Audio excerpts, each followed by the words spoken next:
And Jason Williamson is 10 anglers left on this final day.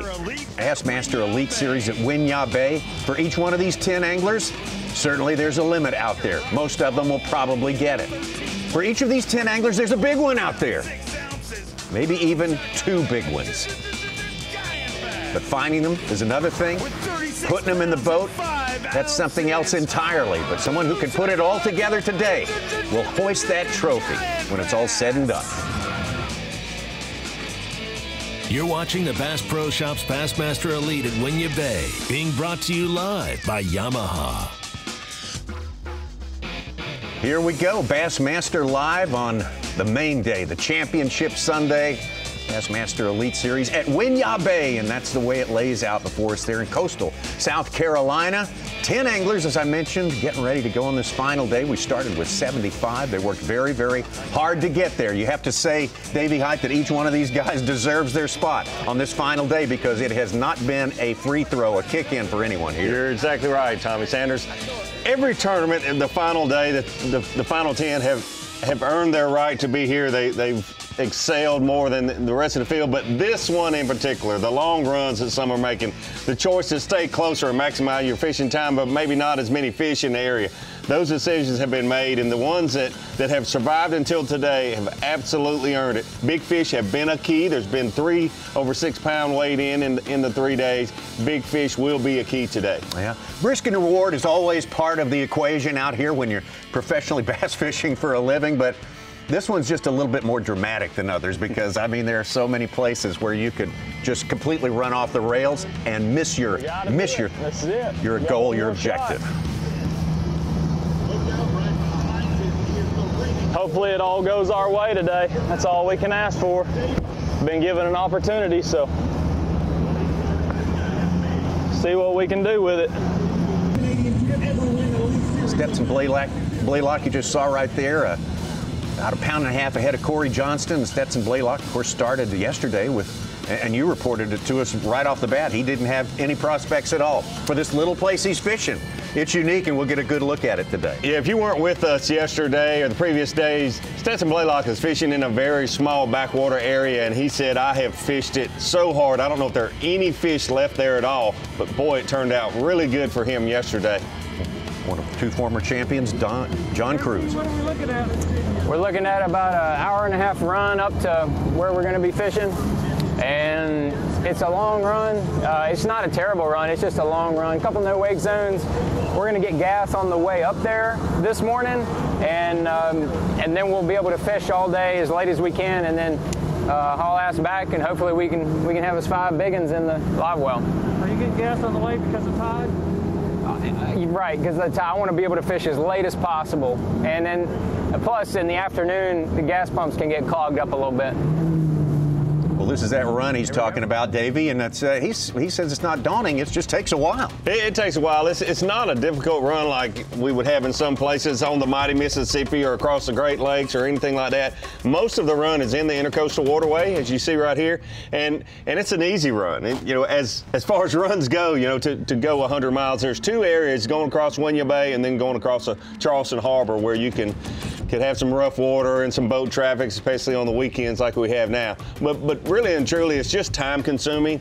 You know, our equipment, our boats all are so good now that it's a comfortable ride and actually a beautiful scenic ride. But going across Charleston Harbor and up into the Cooper River, and then it starts getting windy, and you see that you're getting away from the salt water more and more, a lot of vegetation, a lot of good bass habitat, and that's what has drawn so many fishermen over there. The good fresh water coming out of Lake Moultrie, which is on the far northern end there of the Cooper River, and that's what's drawn a lot of fishermen there. But hey, here's the thing, 3 of our top 4 are not making that run. There are a lot of fish close to Georgetown. The problem is it's a huge maze of rivers, and only 2.5 days of practice, there's no way you can search them all. All right, well, Stetson Blaylock is among those 4 who are not making the long run to the Cooper River. Stetson Blaylock taking the short trip, and he'll be fishing while they are still running. We're definitely going to have company in here today. I would say 3 to 5 guys, 3 to 4 of us will be in here for sure.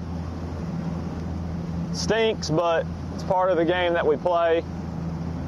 Finding the same fish, I said it yesterday. It's really going to come down to, can we get 5 bites? Can we get them in the boat? And then can we find a couple of those big ones?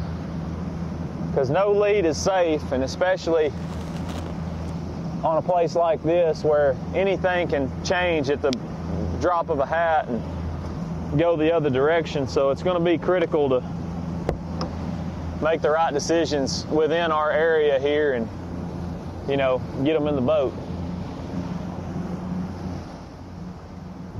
And there's one of the anglers going to be in there with him. Kobe Krieger had the big fish yesterday, day before yesterday, out here among the crowds. The Phoenix Boats big bass of the day on the second day of competition. So they're both in there. That's the question. Can this thing be won in a 15-acre pond in a short canal, or can you take that against one of the biggest rivers in the area, coming right out of that incredible complex of Santee Cooper, one of the biggest big bass areas in the country? It's going to really be interesting today, Tommy, to see if this place can hold up. I'll tell you, it's definitely slower, but I expected slower. We've just been catching too many in here, and a couple of us that have been fishing it, and it got, you know, fished hard the first day. So it's going to be slower, and I'm okay with that. I missed one yesterday that I didn't even hook, and that fish, I'm 90% sure that's the same fish that bit me.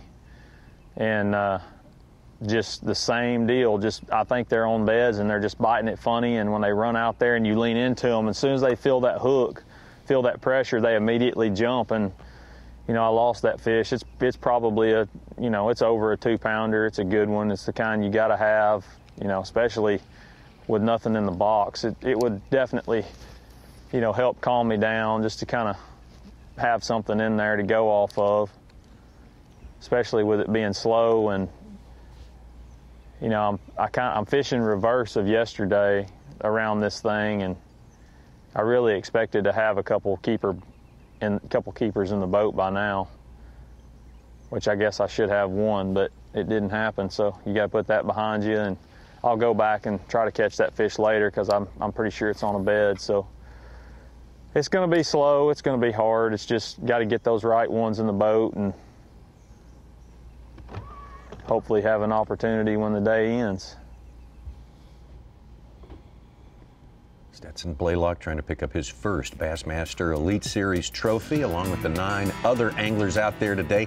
They split up this way: the Cooper River to the south. That's the south versus the north, the one that stay in Georgetown, the ones in blue there.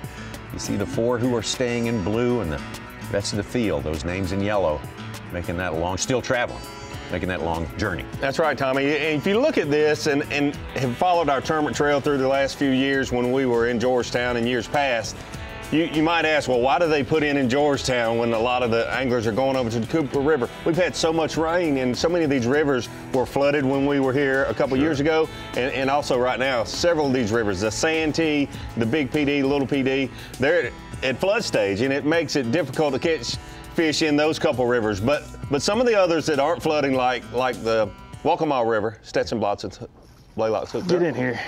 That'll work. That'll work. That'll help.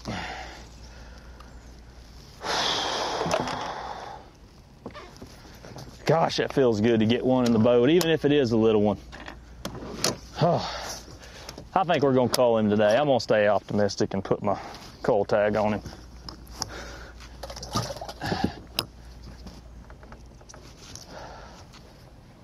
Oh, thank you, Lord. But a few of these rivers that are not flooded are showing that they have fish, quality fish.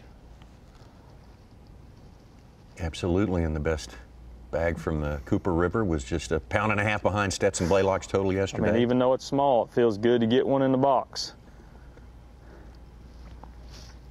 Like we said last week, nobody ever says, I dread that first keeper. They love that first keeper. That's like my favorite saying, Tommy, that I've ever heard you say.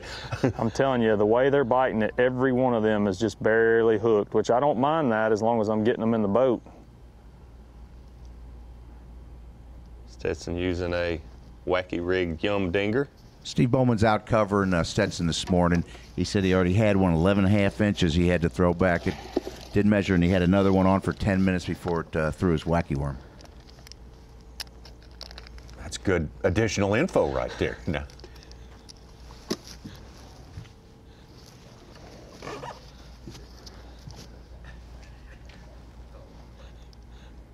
Seconds. Oh, no. Fix it, say 10 minutes. Well, Why if did we we lost miss him that? after 10 minutes, I wish we could have seen that We'd one. be all over that now. Come on. Clint Davis, bottom left. That's Kobe Stay Krieger on the calm right. and confident and just keep on plucking away. Here. So here are the 3 anglers that are staying closer while others are still running to Cooper Take a River. look at something from Clint Davis. This is earlier this morning. Got it.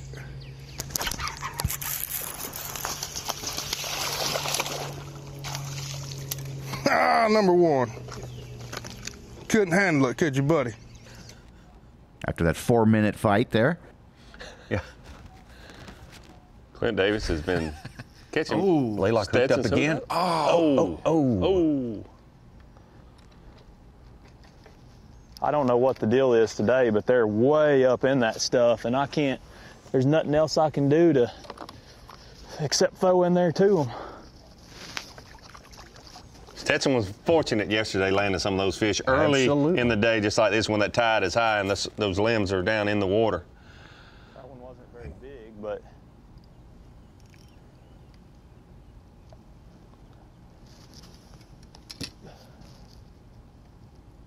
Well, you gotta think that he was over that vine right there again, like a lot of them have been. How big on that boat? Pound and a half, yeah.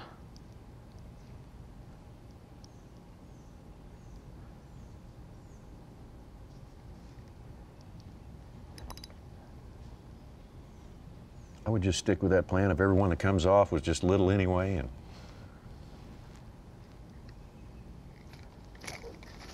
just better for your mental health all the way around, I would think. Absolutely. He just missed another one, I think.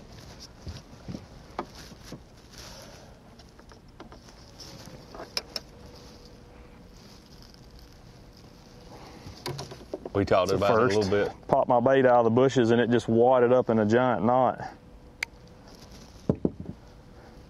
He even mentioned yesterday, he was fortunate landing those, everyone that he hooked up on Yeah, he yesterday did. under these limbs. It's just, that was phenomenal. That's why he stood in first place to start A this lot day, of times for sure. in life, it's not how you act, but how you react. So we've got to stay calm today. Get every bite that we can. I'm going to re-rig that one here in just a minute. And just keep on fishing and we'll get some opportunities. It's just bass and it's just fishing. Laylock with one in the boat. If you're just joining us, welcome to Bassmaster Live. We got 6 hours ahead of us today. That one bit me way back in behind some vines and stuff, and I mean, it's so hard to hook them when they're, you know, on light line and all that, when they're way back in that stuff. It's frustrating to lose them, but you got to get it in there to get the bites. And I mean, I'm going to lose some. It's just part of the game, part of the way I'm fishing, but hopefully we'll get some key opportunities and actually get them in the box. And not leave them dumped out there swimming around. Jason Williamson now making out our 4 box. He's in the same general area.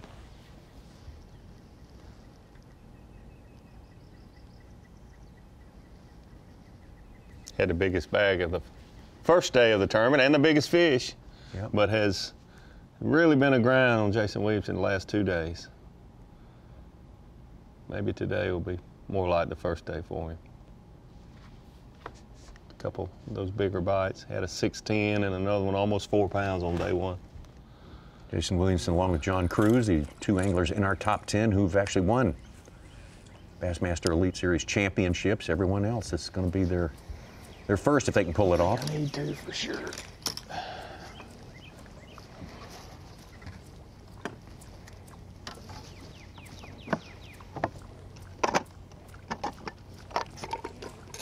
Never had that happen before. I jerked it out of that weed right there, and my bait came back and hit my line as I jerked it out, and it just knotted it up crazy.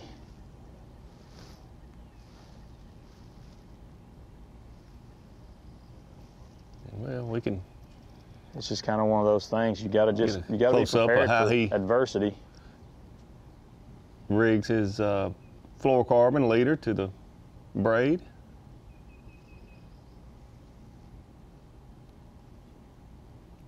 So Brandon Cobb doing a good bit of this last week. He's an ace at it for sure. Yes. Oh, yeah. Take it in stride.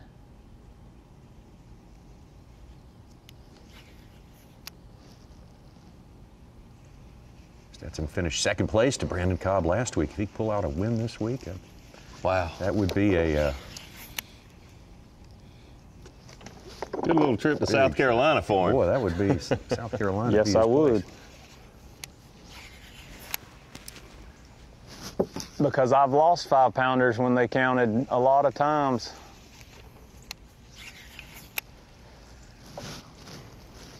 It's the crappy part about what we do is you cannot control those fish, and you can only control so many variables, and everything else you just let it fly.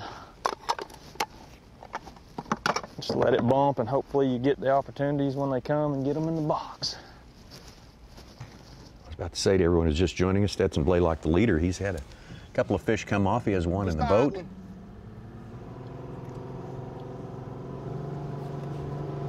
Hey. And the other part of the story is the other 6 anglers who are making that long run to the Cooper River right now. 4 are staying in the general area of Georgetown, and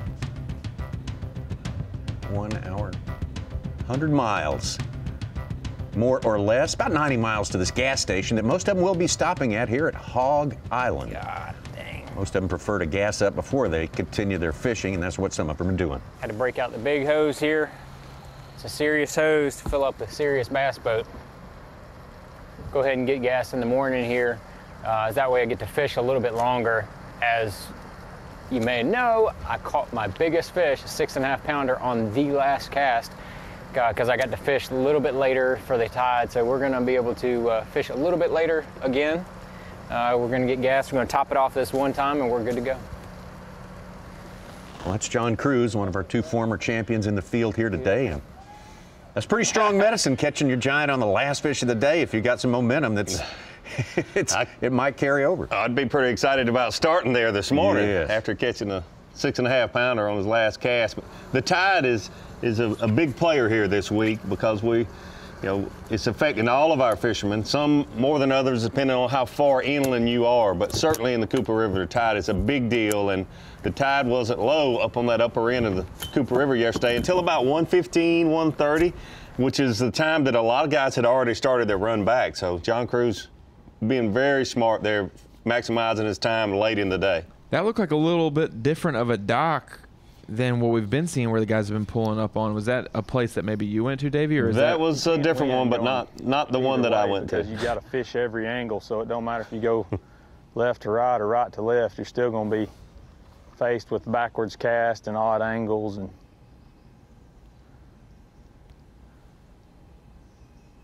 good strategy on his point, though. And we saw anglers waiting in line to get that fuel, and waiting in line is missed fishing time. Right here off of this deal, so it's slapped full of fish for some reason. Just a real good little spawning pocket.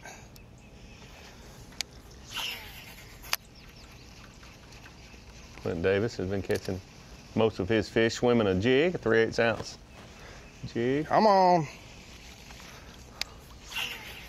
Too much work to get a bite.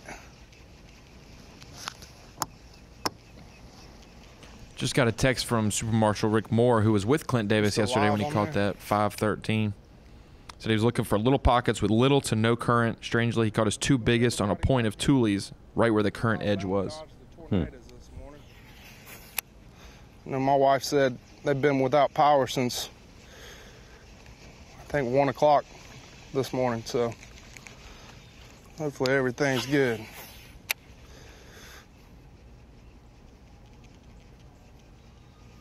Clint talking about big storms through Alabama.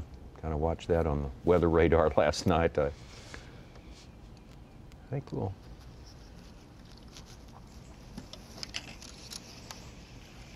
mostly avoid that today, but there's always a chance of the tip of that system dipping in here. It could be.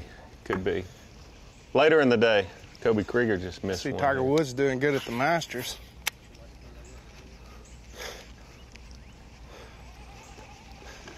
That would be cool to see him win.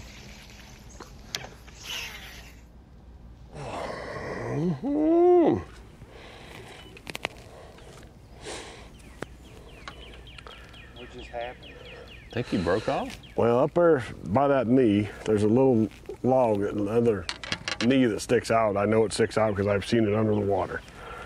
And I caught one off of it the first day. Sort of the same thing.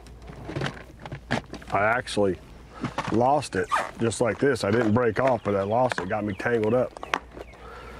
Well, I threw back up there again, and another one obviously had moved in, and it had me wrapped around, and I broke him off. Golly. Did you see that fish? Yeah, I felt him. He rolled. I seen him flash.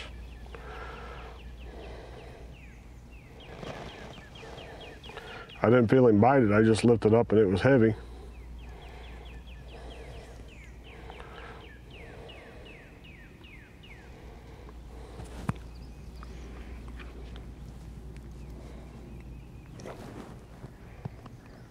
Dang, nabbit. Not good luck starting off, folks. I got one halfway bite and missed him, and that was a for sure fish, and had him on and broke my line.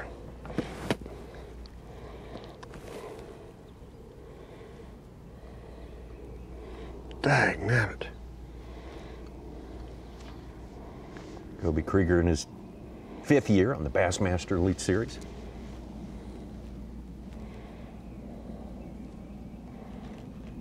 Fished a lot of other Bassmaster formats in the past also. Sometimes without bad luck, you wouldn't have any luck, right? It's like he's throwing a shaky head. See if he can get that fish to bite again.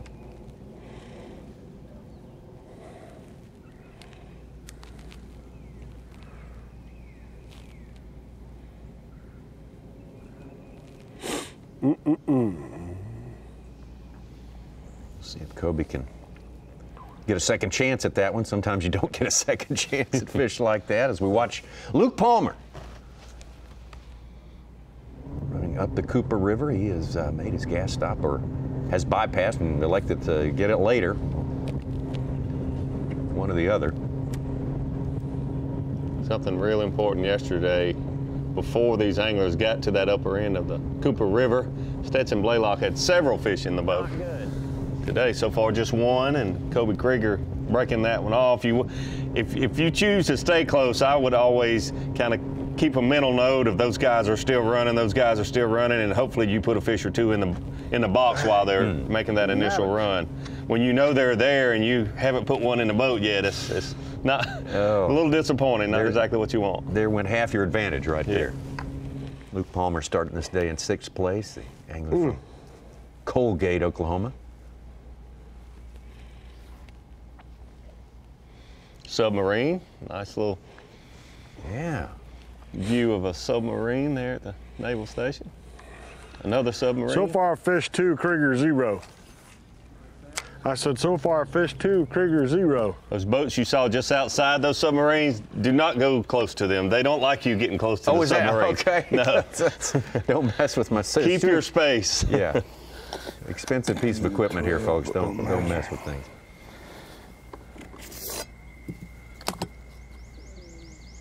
Jason Williamson measuring a fish. Not a keeper.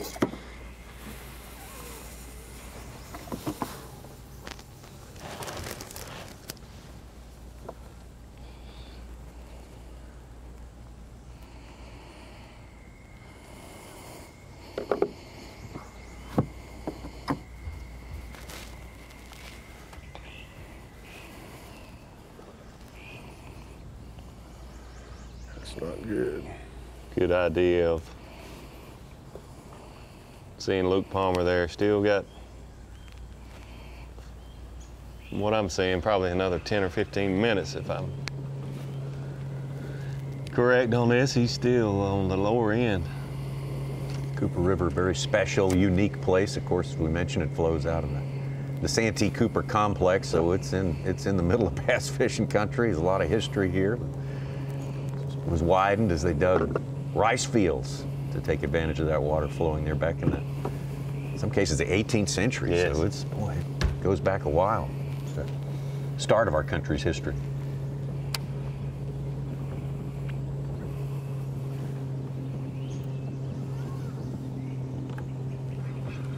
And it's where it was won, 2016, Cooper River, this tournament, this very tournament.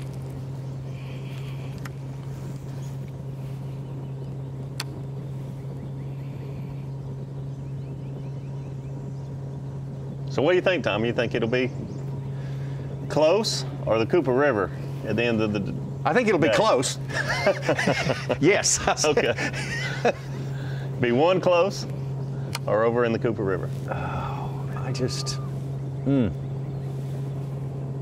Because I'm torn. I'm torn too. I just wonder how that 50-50 chance. As we said earlier, it's a one in a 15-acre pond or a vast river.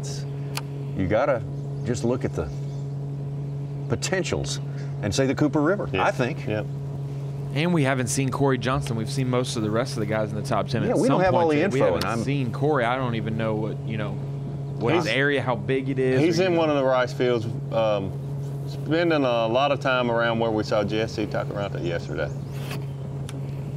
Did not have a chance to see him yesterday. Had connectivity issues, signal issues. And hopefully we got some of that ironed out today. We've got our fingers crossed. Nothing's a guarantee, of course. It's still sort of an emerging technology, this sending these live pictures, long distances in real time.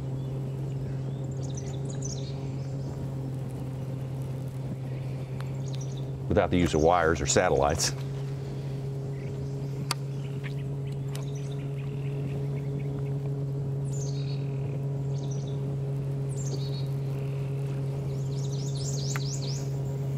To just see how slow Stetson, Kobe, Jason Williamson are fishing. You know they're in a small area and they're being as thorough as they can possibly be.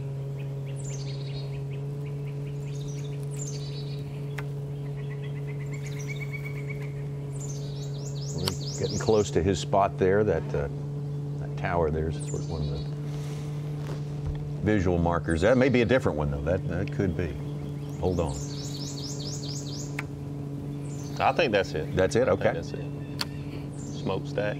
Smokestack. I guess a generating plant, maybe. Mm-hmm.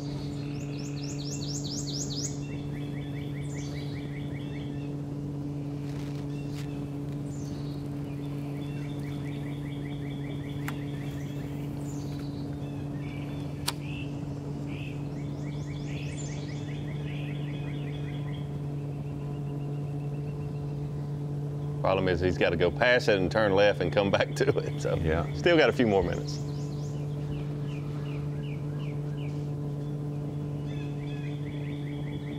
When you asked me the question, I said this 15-acre pond in the short canal leading. But also we got Clint Davis, who's got a little bit bigger area he's working there. So that sort of evens the score a little bit.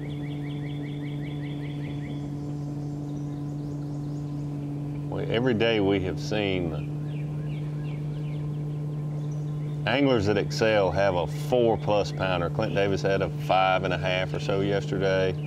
Stetson Blaylock had a 5 pounder. Kobe Krieger had a 6.8 on day 2. I really think that's what it's going to come down to today. Mm-hmm.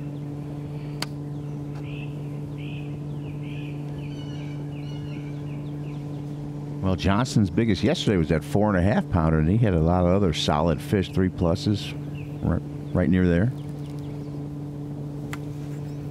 Yeah, he had just good solid fish, more so than any of the other top anglers. Just 2.5 to 4 pounders.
Toby Krieger, his weight has been consistently on the rise throughout the 3 days of competition. Krieger 8-11 on day 1, 12-11 on day 2, and 15-4 yesterday. Wow. So that's certainly got the arrow pointed in the right way. I did not realize that. The first 3 quarters of this tournament here.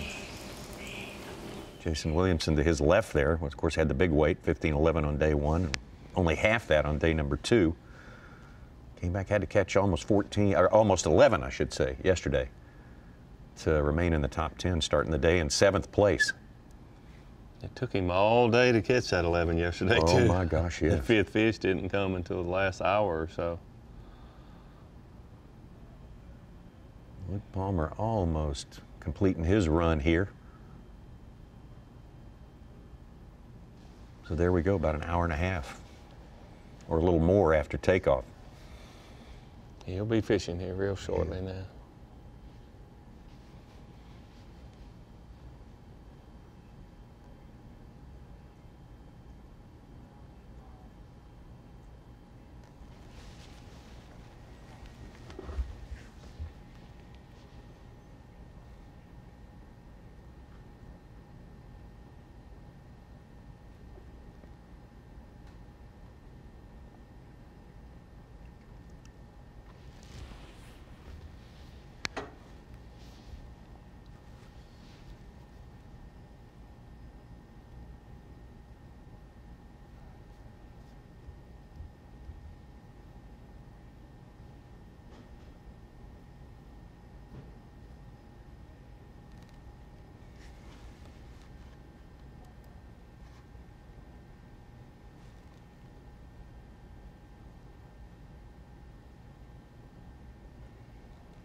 Well, it's a little slow this morning. That could be expected. A couple of fish from the group of 4 fishing in the north area there. Stetson Blaylock and Clint Davis. Big fun yesterday at the weigh-in in Georgetown. There's the big fish of the day with John Cruz. Big splash in his way into gaining the top 10 and being able to fish today for a second Bassmaster Elite Series championship. Everybody having a big time. Dave Mercer leading the crowd. Here's our top 10 who managed to fish really hard and get it done this week over the course of 3 days. One more big day, and we are just getting started on it right now. Let's take a look at our leaderboard, and as we mentioned, it's Stetson Blaylock with 1 fish on top. Clint Davis with 1 fish. Corey Johnston still making his run, we assume right now, soon to set up and go. Still got about 6 anglers that are running. They're not quite to their fishing locations yet, but they'll be there when we get back. Interesting to see what happens when they get going down in the Cooper River. We'll have that for you when we come back. The Bass Pro Shops Bassmaster Elite at Winyah Bay is brought to you by Minn Kota, Abu Garcia, Berkley, Humminbird, Mercury, and by Toyota. Your time on the water is precious. You return season after season to make unforgettable memories. Fight a few fish, reconnect with friends, and recenter yourself. If you count on having this time, you need an outboard you can count on to power it. That's why boaters stay with Yamaha for the long run, for life. They know reliability starts here.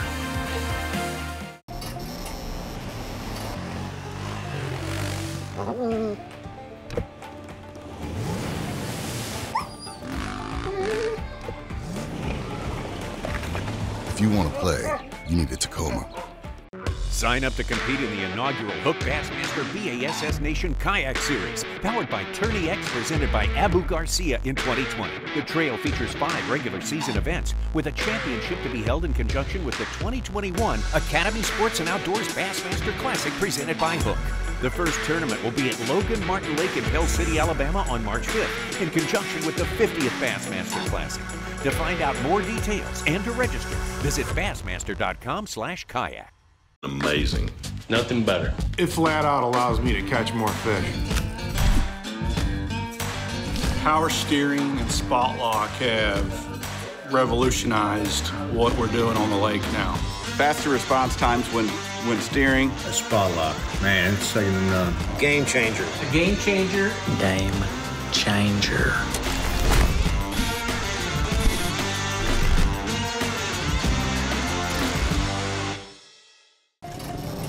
Wherever the trail gets rough and the mud gets deep, you'll find a Toyota Tacoma. It's the best-selling compact pickup in America for 12 years, and it's not because we baby them. If you want to play, you need a Tacoma.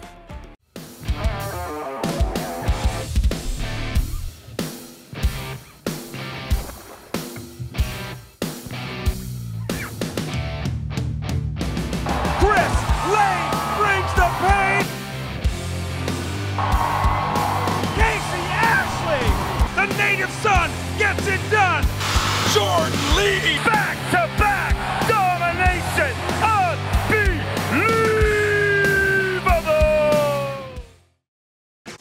It's the Bass Pro Shops Bassmaster Elite at Winyah Bay, being brought to you live by Yamaha.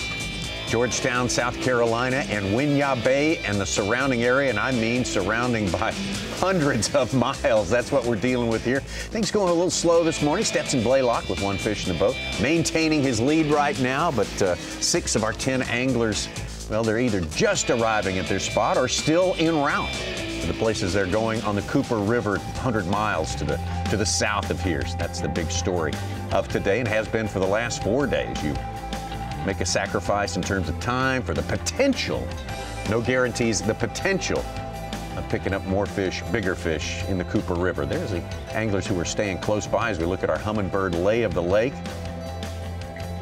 Stetson Blaylock, Kobe Krieger in that very small area that certainly paid off big time for Stetson Blaylock yesterday. Put him the man in the position of leading the top 10 into this final day. But I'd say we're almost at the point where you could say any of the top 10, maybe it might be a stretch for 9 and 10, Davey. Any of the top 10 could potentially get it done today. And of course, anything can happen, that's for sure. Yeah, we've seen a few big fish being caught, and I think that's what it'll come down to today. Looking at Humminbird Lake, you see why things are a little slow this morning, because about 6 of our anglers are just now getting to their fishing locations. Scott Canterbury, Jesse Taccarante, John Cruz, Corey Johnson, which we'll keep a close eye on today, hopefully. Talking to him last night, he's got 3 areas in a rice field that he feels very confident in, especially when that water gets a little lower this afternoon. There's Jesse Taccarante. Oh, okay. Tell me when.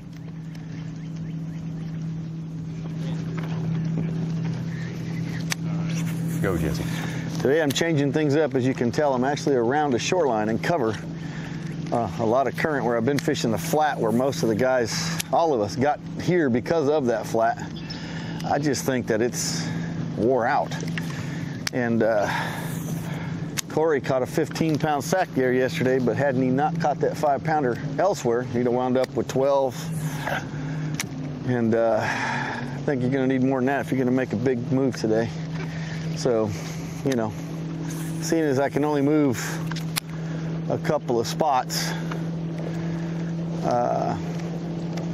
down, worst case scenario, I lose 2 angler of the year points. Best case scenario, I gain 3 or 4.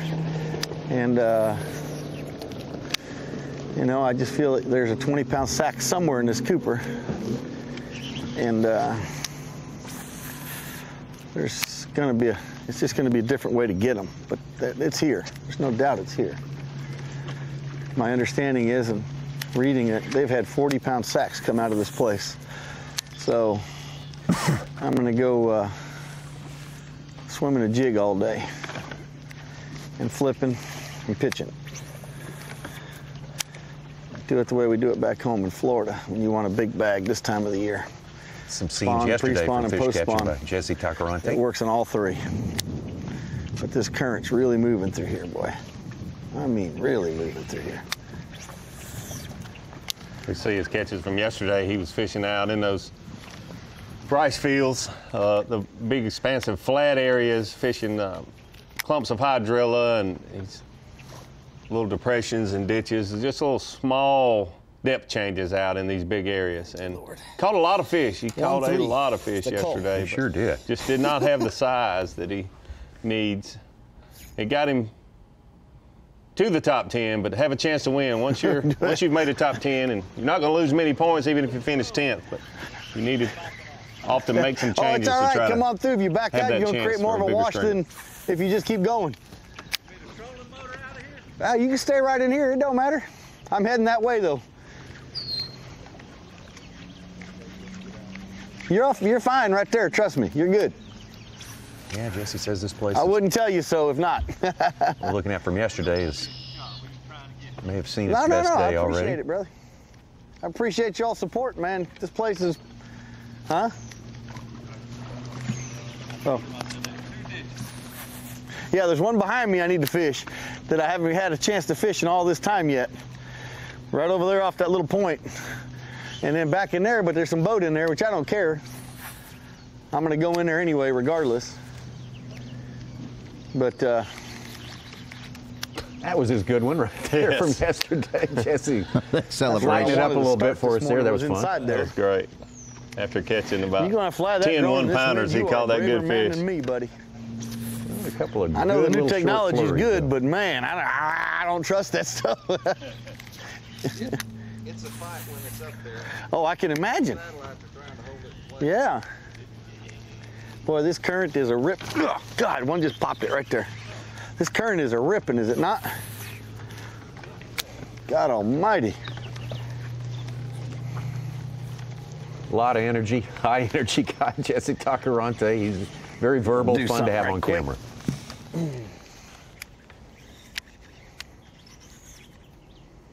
There's Corey Johnston. Our first look at Corey Johnston. I'm elated. Me too. That's second place, Corey Johnston, just 1.5 pounds behind Stetson Blaylock, and he caught, by his admission, 25 fish yesterday. So he's playing a numbers game, and as Jesse Tacarante mentioned, he caught a big one. There was an important component of his effort. We got to our first spot here, and what I'm fishing is a big flat, and there's isolated patches of hydrilla and hard spots, and a lot of the area around here is just mud with hydrilla, and these big fish aren't, they're not sitting in the mud, they're sitting on these hard spots, and it's a high tide right now, and it's on its way out, so you can't see what you're fishing right now. I've waypointed everything, and I'm just kind of blind casting, and there's beds all through this, so I just got to get a little bit lucky and drag my baits through the right beds.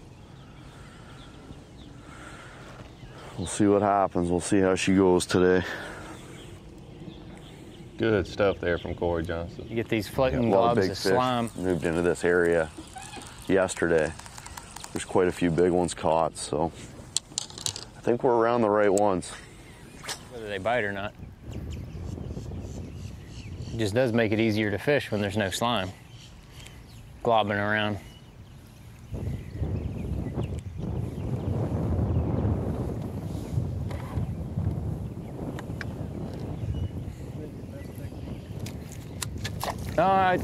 I've really been mixing it up. Been throwing the speed worm some. I caught some on the 48 yesterday. Chatterbait, caught a few when it got windy. I expect the chatterbait will come into play later this afternoon. Caught a couple on a little wacky rig 38. Trying to think what else. Caught a couple on a little Ned Bomb, our little Ned Bomb. Caught a couple on that yesterday. Yesterday, the big fish came on the speed worm.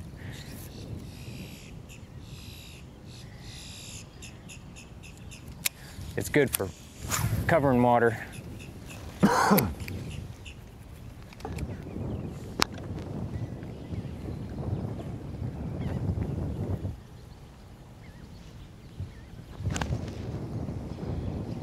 Heard John Crews talking about catching his big fish yesterday on a speed worm. We saw quite a few people throwing a speed worm, but Corey Johnston said he feels like his key yesterday was slowing down and fishing a Senko slower and not just randomly casting all over the flat with a speed worm, covering water. Once he had located the exact spots, he was thought it was real key to slow down with the Senko. Which is great for him to tell us that, because you could watch and say he is kind of randomly just dragging her. No, these are very specific spots he's said throwing three, right here. three specific spots that he was able to find. One or two with his electronics, but he said, I actually think just one with electronics, but two of them, the first day of practice and then yesterday, the water got low and clear that you could visually see the beds in the hard bottom. TH Marine Weather Watch you see in the upper right-hand corner, high of 78 degrees. A little bit cooler at night, but the possibility of some thunderstorms at the edges of that big weather system that's moving west to east across the southern half of the United States on its way, and that could contribute to the prediction of winds 19 miles an hour, which is not insignificant, especially if you're traveling a big ways. I think John Crews may have seen the TH Marine Weather Watch when he said the vibrating jig could come into play this afternoon. That if it does blow 19 or 20 miles an hour, it'll be a good time to throw those type baits. Corey mentioned also that we're kind of at the top of the, just starting down from the flood tide now. And of course, all our anglers have submitted that the 90 minutes before and after it reaches bottom is the effective time. So that's something to look forward to later on today. Might explain why it's a little bit slow right now as well. Yeah, high tide was probably about 7 a.m. up there this morning, maybe 7:15, depending on where you're at, somewhere in that time frame. So a lot of water to drain out of there. Yeah. It's Clint Davis. He's got one in a live well right now. Clint from Montevallo, Alabama. Went to school at Montevallo University, where he was a college angler.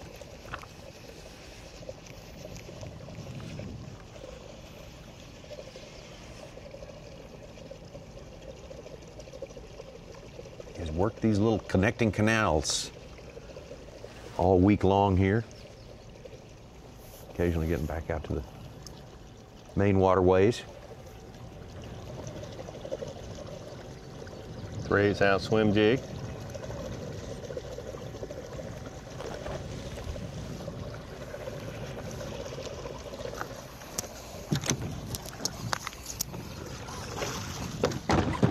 Like I said, we're just going 200 yards maybe. Maybe that far.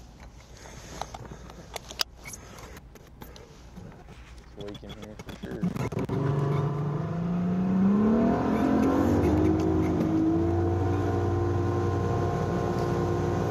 Sunshine up north for sure. Had a little cloud layer most of the day yesterday. We did. I get a lot of direct sunshine, a few places occasionally.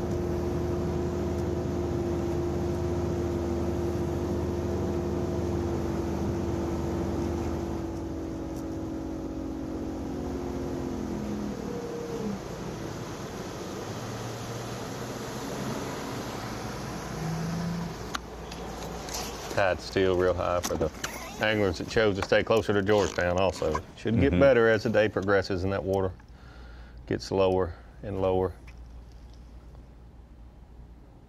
Low tide probably around 2 for these guys. They'll be fishing on up to 3 and a little beyond. Local time, Eastern time. Jason Williamson still looking for his first keeper today.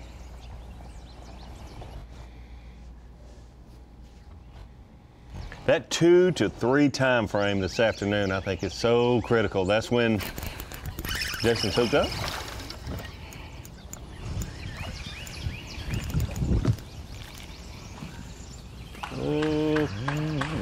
Close. Nice one. Will it get the skunk out of the boat, camera guy? Oh, yes. Yeah. Look at that. He is every bit of 12 and a half, son.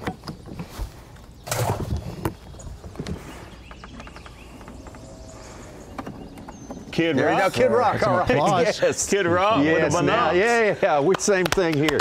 Go. Go. Now we can get going. He looked like he's been catching walleye on the dock all night long. I'm sure he has. I was getting your biggest fan. On the board.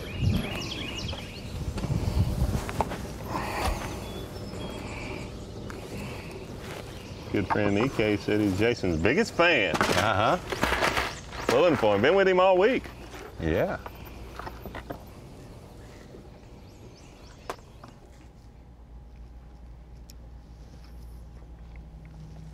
Always good to get that first one in the box. Yes, indeed. So 3 of our 4 who are staying up north have fish in the boat. Kobe Krieger, the only one. Still waiting on his first keeper. There's some Magnum, whatever there are in here, whatever them things are. Shell crackers or whatever.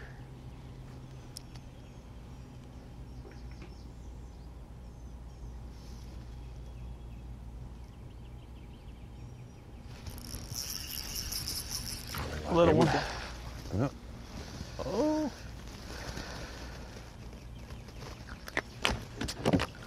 Dadgummit. They shake so hard. He might. I think he's 12, but I'm gonna measure him again anyway. 11 and a half. Shook and popped my line again.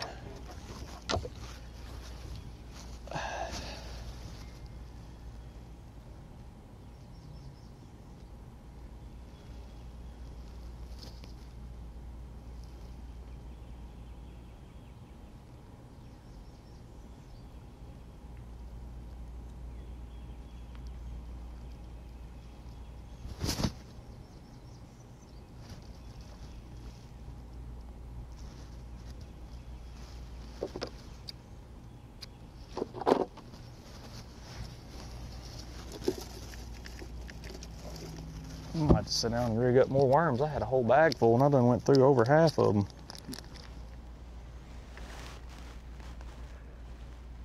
That's what's happening up north. Let's get back down south about 100 miles and back with Jesse Tacarante. Tournaments, there's so many factors. And I just want to give a big shout out. First of all, Bill Wilder talked me into coming up here and shared a lot of information that 99% of pros would never share. And it's hard to go at it by yourself in these places. It's always nice to have a partnership. And second, I wouldn't even be here if it wasn't for Shane Lineberger, who didn't make the cut, but he had the baits I needed for the second day, while my son overnighted me the baits from Florida, which would have done me no good because I wouldn't have had them till Saturday.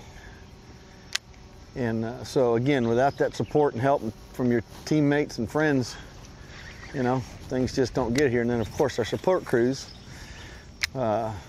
invaluable. Boys from Lithium Pros, old Joe, and jumps in my boat every day whenever I get there and checks the batteries and makes sure that everything's tight and buckled down right. And Evan Rude and jumps right on stuff and makes sure it's going to run another, you know, there's 800 miles we've covered in 4 days. It's not like we've been fishing, you know, close. And there's so many factors involved in the weather and boat, and things come apart, and, you know, it's really changes things, the dynamics of things. You need that support. You really do need that support.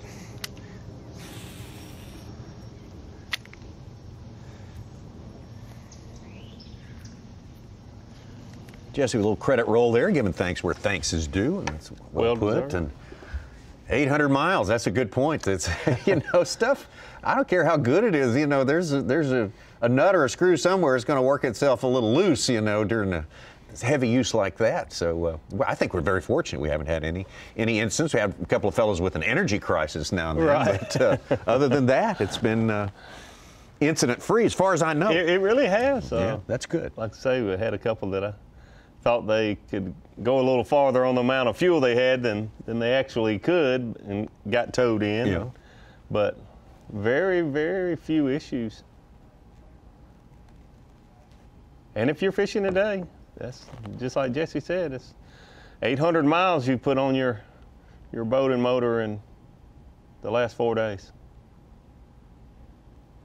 I would say most people don't run 800 miles in a year. I would. There's John Crews hooked up. Good fish. It's pulling.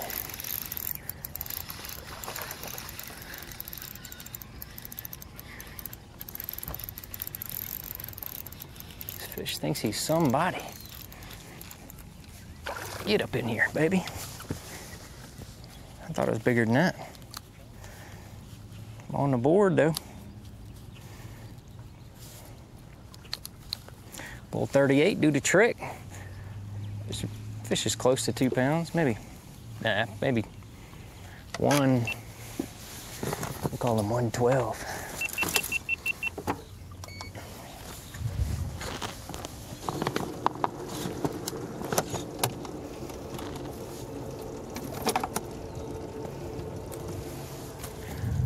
We'll give that one to Dixie, my little dog. Big dog, actually.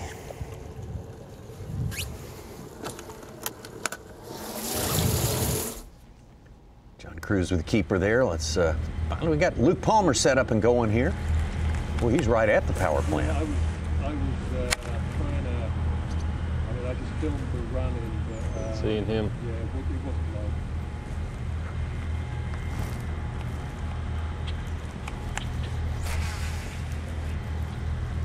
That bobcat. Oh my gosh. That lynx or bobcat?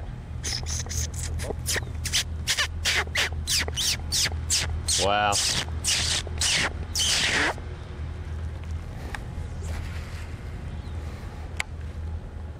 Didn't expect to see that here. That is rare. That is very rare. You just don't see many bobcats in your lifetime. In the daytime, just walking around casually like that. They are impressive critters. Natural born killers, right there. Oh, absolutely. My brother, and he had pictures of it too. He was sitting on a deer stand watching one of them drag and bury a little deer. Really? And right next to a right-of-way cutover. Wow. Bury the thing. We're putting these Didn't get to things see on. him take it down, but you assume he did that.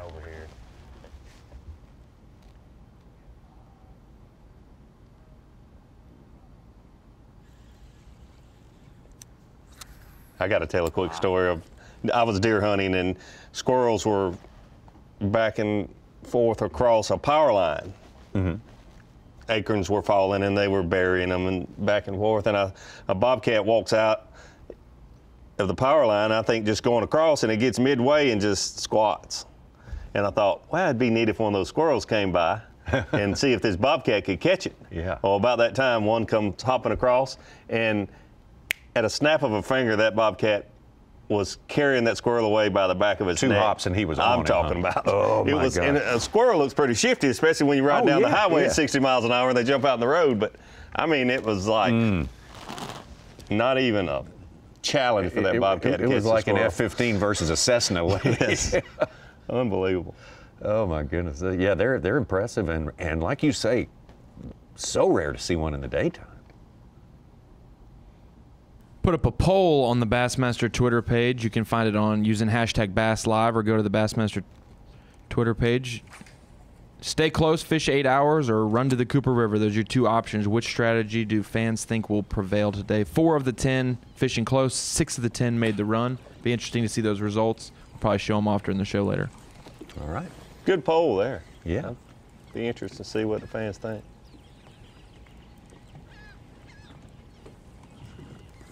We constantly want input from our fans, Ronnie. That's hashtag Bass Live, right? You see these guys struggling a little bit this morning because of the high water, the tide being high around 7 a.m. up here in the Cooper River. Their best fishing time will be when they, just a little after they need to start running back. Those gears are going to be grinding then, won't they? Yeah. Should pick up here as the morning progresses, though.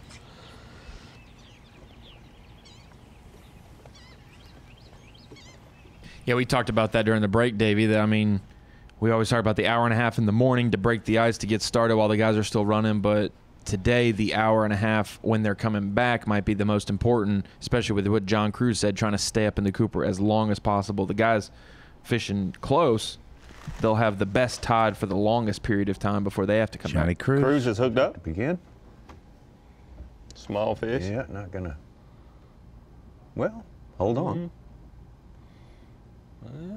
Might be worth a trip onto the measuring stick.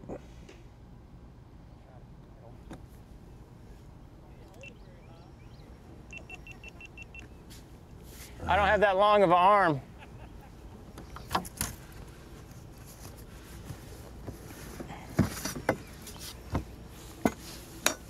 I'm saying no. He's a solid 12 and a half. All right. They all talked about a window yesterday at the weigh-in. There's a window when they start fighting. Yeah, nice. Windows. Closer to low tide. Yep, 90 minutes before and 90 minutes after low tide is what I've heard more than anything.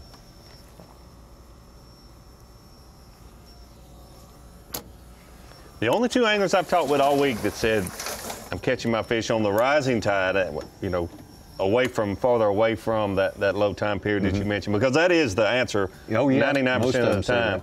But Lee Livesey and Bill Weidler said, I need incoming tide. And they had it on day 2, but did not yesterday, and look what the difference in their Where day, are they? Yeah. what they weighed in. They did not have that incoming tide like they said they needed. That's interesting. Were they both in that sort of back is what it's called back lake? They were both in that general area, and both swimming a jig. Huh.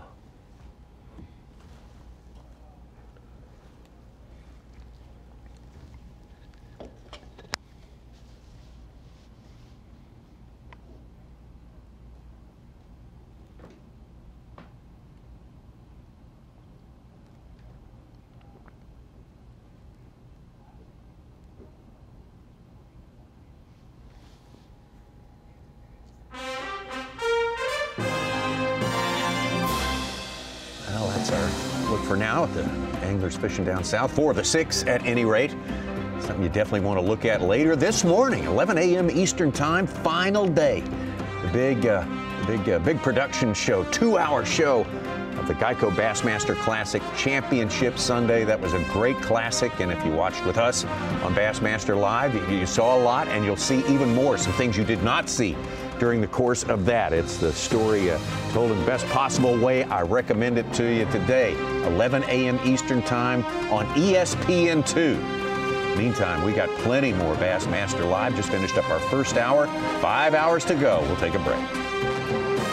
You're watching the Bass Pro Shops Bassmaster Elite at Winyah Bay, being brought to you live by Yamaha.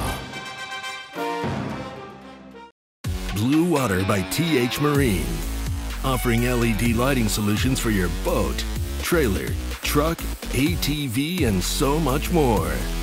Engineered and built to be rugged with waterproof and submersible options. Designed for easy installation, Blue Water is available in a variety of colors and styles. All backed by a limited lifetime warranty.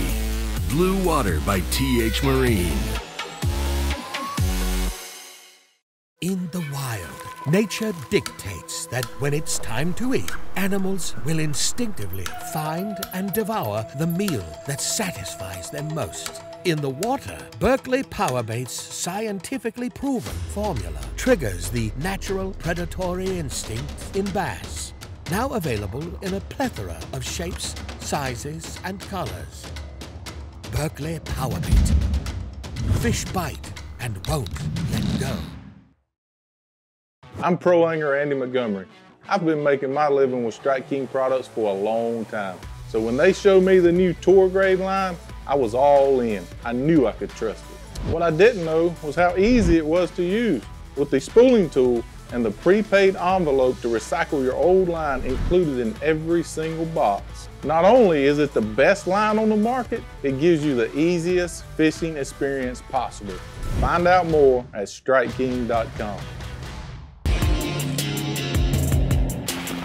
While I travel the country on the Bassmaster Elite Series, I simply can't let the weather be the reason I don't win $100,000. That's why I use AFCO clothing to keep me warm, dry, and protected from whatever Mother Nature wants to throw at me. My season depends on it. My career depends on it. AFCO, any fish, any water.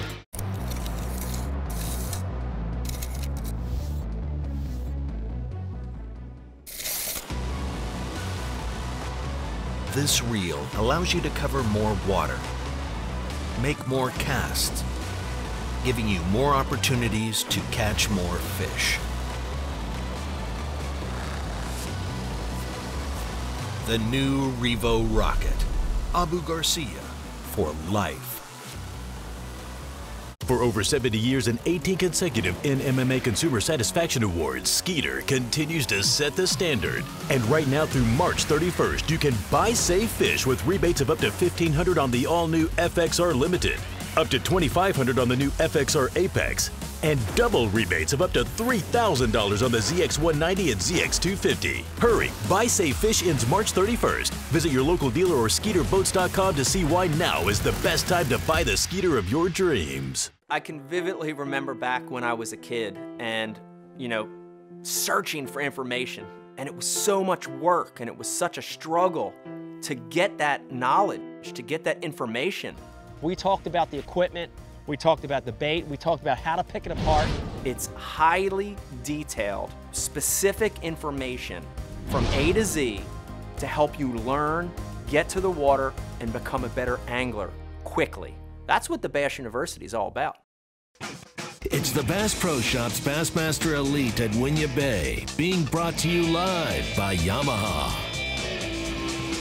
Head into our second hour of coverage, Bassmaster Live Championship Sunday at the Toyota Bassmaster. Well, there's our Toyota Bassmaster Angler of the Year list. I love that. Patrick Walters maintaining his lead, a lead that he took over after the first day of fishing here. Scott Canterbury up in second place right now. Stetson Blaylock moved up that leaderboard, as did Corey Johnston during the course of this tournament. So big changes right here at Winyah Bay at this Bassmaster Elite. Fourth stop of the year, and there they are, the first four. If you want to be among the top four of Toyota Angler of the Year, fish on Sunday. Fish on Sunday. That's a great suggestion, Davey. I think every one of these guys should write that down. That's incredible. We got the top four here on the Quad Box. The fourth tournament of the year. Them suckers don't want to eat, I can tell you that.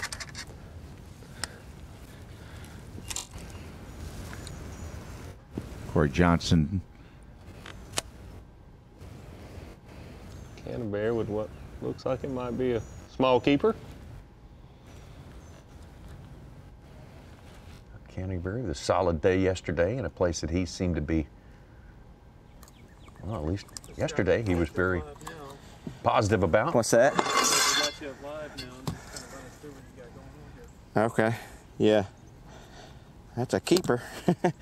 We just got our first keeper of the day, just a little bitty one. I was going through a pocket here, seen him on the bed, turned around. I don't have a set screw for that, but I went back to it and I really didn't know if it was a keeper. Wouldn't spend much time on it, but I was able to catch it right quick. So I'm not getting many bites, and in this game every ounce counts. So it didn't take but 2 casts to catch it, so it was worth spending a minute on it, even if it's only 12 or 13 ounces.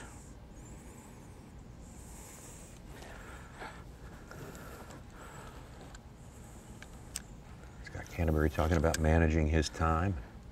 We saw Stetson Blaylock spend the better part of 90 minutes on a fish yesterday. I hadn't seen a good one. And worth it. He did. It was definitely worth it for him. The biggest fish he had all day.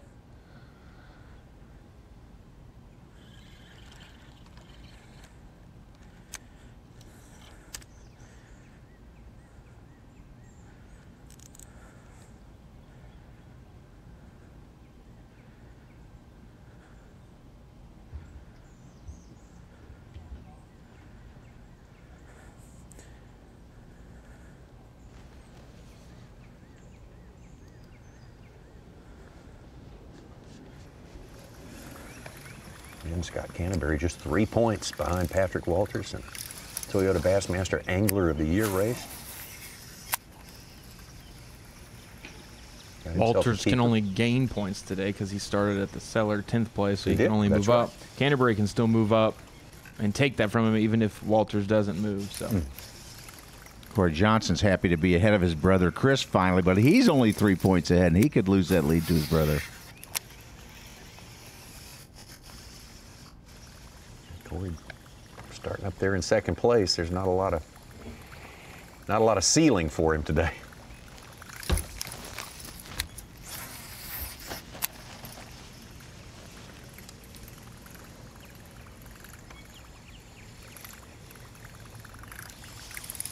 Young Cruz there with a buzzbait. Saw Jason Williamson throwing up one earlier. You can tell it's Championship Sunday, and some guys are switching up, trying to get a big bite.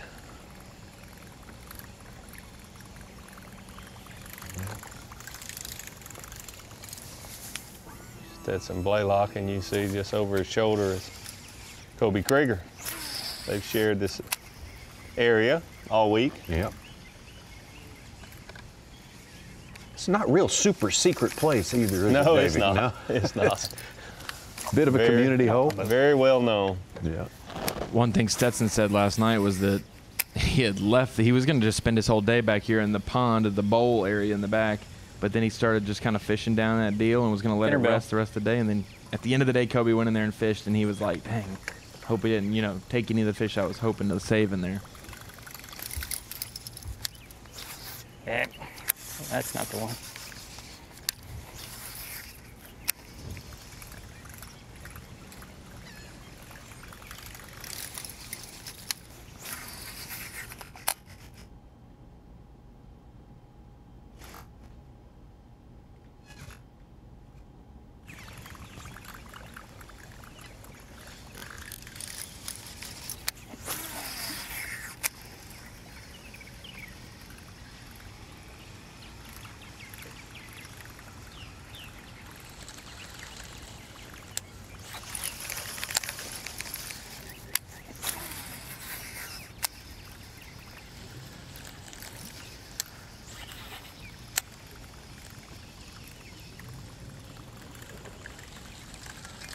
Something about a buzzbait, you just can't take your eye off of it. No, you think can't. A big one's going to explode on it at any minute.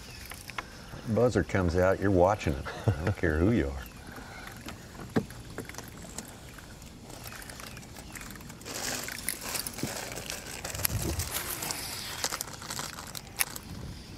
Got Canterbury farther north up the almost all Cooper of my River. All of my fish yesterday came out of another backwater just up from here. And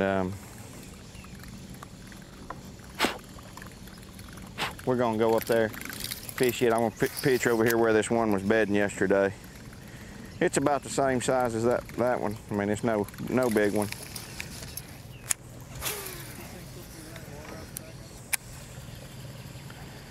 Oh, I have pitched in on a fish before though, thinking it's a little one and a female be in there.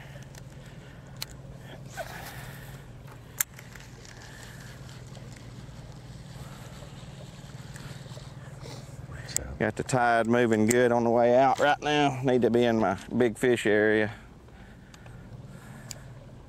You just heard from the truck that we're listening to Canterbury Tales right now, so that's I know right where he was at yesterday. not bad. Pretty good, pretty good. So Scott's maybe, yesterday he was, when we talked to him, he was in the last backwater on the right before you get to the top of the river there. I weighed in 7 pounds the second day and ran like 4 miles at 12 o'clock to a fish I seen during practice that was about 1.25 pounds and caught it, or I wouldn't be here today. So every fish in this game is crucial. It's a big deal to get a limit. Number 2.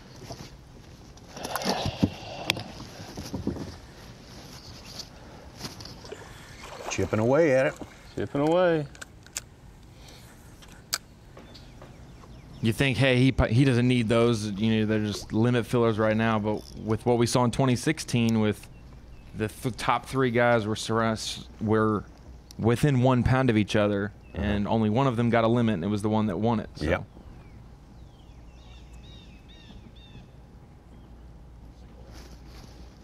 Yeah. Stetson Blaylock had that much storied good big fish yesterday, and not just one, but 2, which really set him up for potential success anyway at the top of the leaderboard to start today.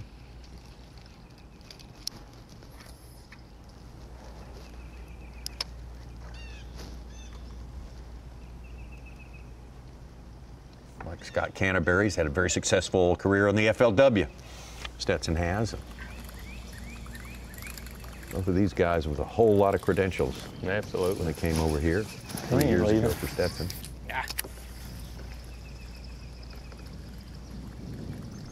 Covered Scott Canterbury in the last Open last year, the Central Open at Logan Martin, his home lake right there in Pell City. He lives in Odenville.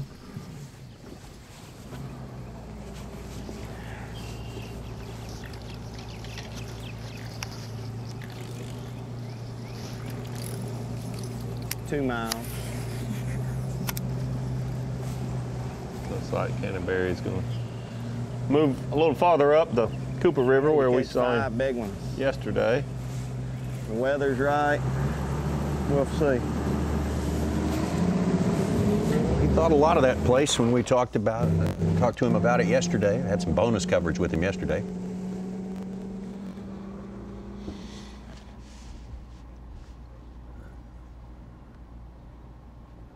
So far, Stetson Blaylock maintaining his lead, not by much. Nobody's just really putting giant poundage in the live well yet, but that's expected to come a little bit later as the tide continues to fall. He's right back in the same area where we saw him catch some nice fish yesterday. He's fished the previous 3 days here. Cal, I need this one bad. That's a good one. One of those big ones, and it was a big difference maker. Gotcha. That was the first good solid fish, and then stay on. 20 or 30 minutes later, stay on. He catches this fish. Oh my gosh. Not sight fishing, but just casting a stay on there, baby. Stay yum on there, dinger, wacky rig up under these limbs. Yeah. Boom. Thank you, Lord. At that point, it was certainly the highlight of his day. Hook too. A 4-pounder making a big difference. Oh, I think this was his absolutely. 5th fish here. I think. 5th fish here. Good one too. Come here. Don't do it. Don't do it. Don't do it. Don't do it. Got you. I got you. Yes. There we go. And then this is the one that. Oh, this one he's worked on for 90 minutes or so. Made his day. Tried everything he could think of to catch that big fish, and finally it worked out. Right there's the hook hole. Got her. Well, that's satisfying right there. Stetson Blaylock looking to win his first here. And then late in the day, he thought this was a good one, but it just had bigger him than that. hung up on Watch some out for snakes. Coming in cypress hot. roots. Who said snakes right as you're going under those trees? Yeah, it was a lot of fun to watch Stetson in action yesterday, and Kobe Krieger got to witness some of it too, because he's right there. He's in that general area. We didn't see them quite this close yesterday. I don't remember them being quite this close. No, not but quite that close. They've both been in this same backwater all week.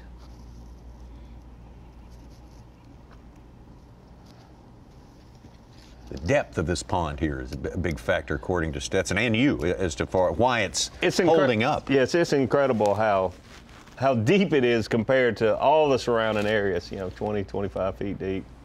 Holds a population of fish year round.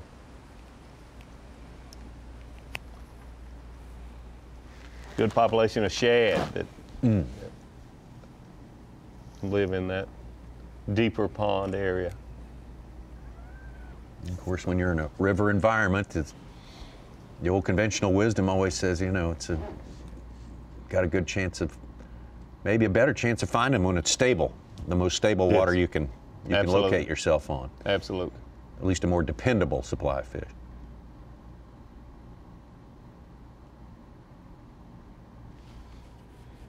Corey Johnston, second place, still sitting on 0. Wow, that's just what a difference the tide can make. Ooh, boy. When that tide got out yesterday, it was almost easy for Corey Johnston, and it's certainly not easy for him this morning, this high water. Kobe Krieger's had one bite, broke him off today, so he still sits at 0.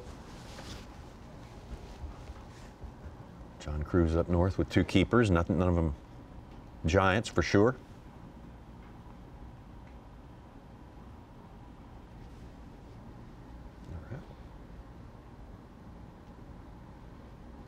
Corey Johnston still waiting on that first one in an area that he caught big numbers yesterday. He did. Had it dialed in to just 3 spots that those fish were relating to. A little bonus coverage coming up for you right now. A lot of people watching Corey Johnston, including the other Johnston brother who's out there with us on the Elite Series. There's Chris Johnston, and Chris, I'm sure you'd like to be out there butting heads with your brother, trying to beat him today, but it didn't work out this time around, so I know you're supporting him big time. Tell us what he's been able to share with you, if he's shared anything. Well, to be honest, we were actually fishing the same area. There was probably 20 to 25 boats that fished that area over the first 2 days. And it's the best hydrilla in the Cooper River. There's a bunch of spawning fish in there. But the problem is there's so many males, but I don't know where all these females are. So it's hard to get a big bite. If you get one over 2 pounds, you're doing well. But Corey's got a couple little areas. On a low tide, you actually saw some of them in practice, that there's a few key areas that have a little harder bottom, and you seem to see some big females cruising around them. And yesterday, he was able to go in those areas in a low tide and see some of the clear patches from 10, 15 feet out. And, see some of those clear patches from 10, 15 feet out, and he's blind casting. You can see the bed, can't see the fish, and got a couple of those bigger females. So when he gets to that lower tide, he needs the sun to be able to see those and try and blind cast again at a few of them and see how it goes. But I think he's got overcast, so he's probably just gonna have to blind fish those areas with the bigger fish. But to be honest, I thought he'd have a couple of those small ones by now, but looks like it's tough fishing out there.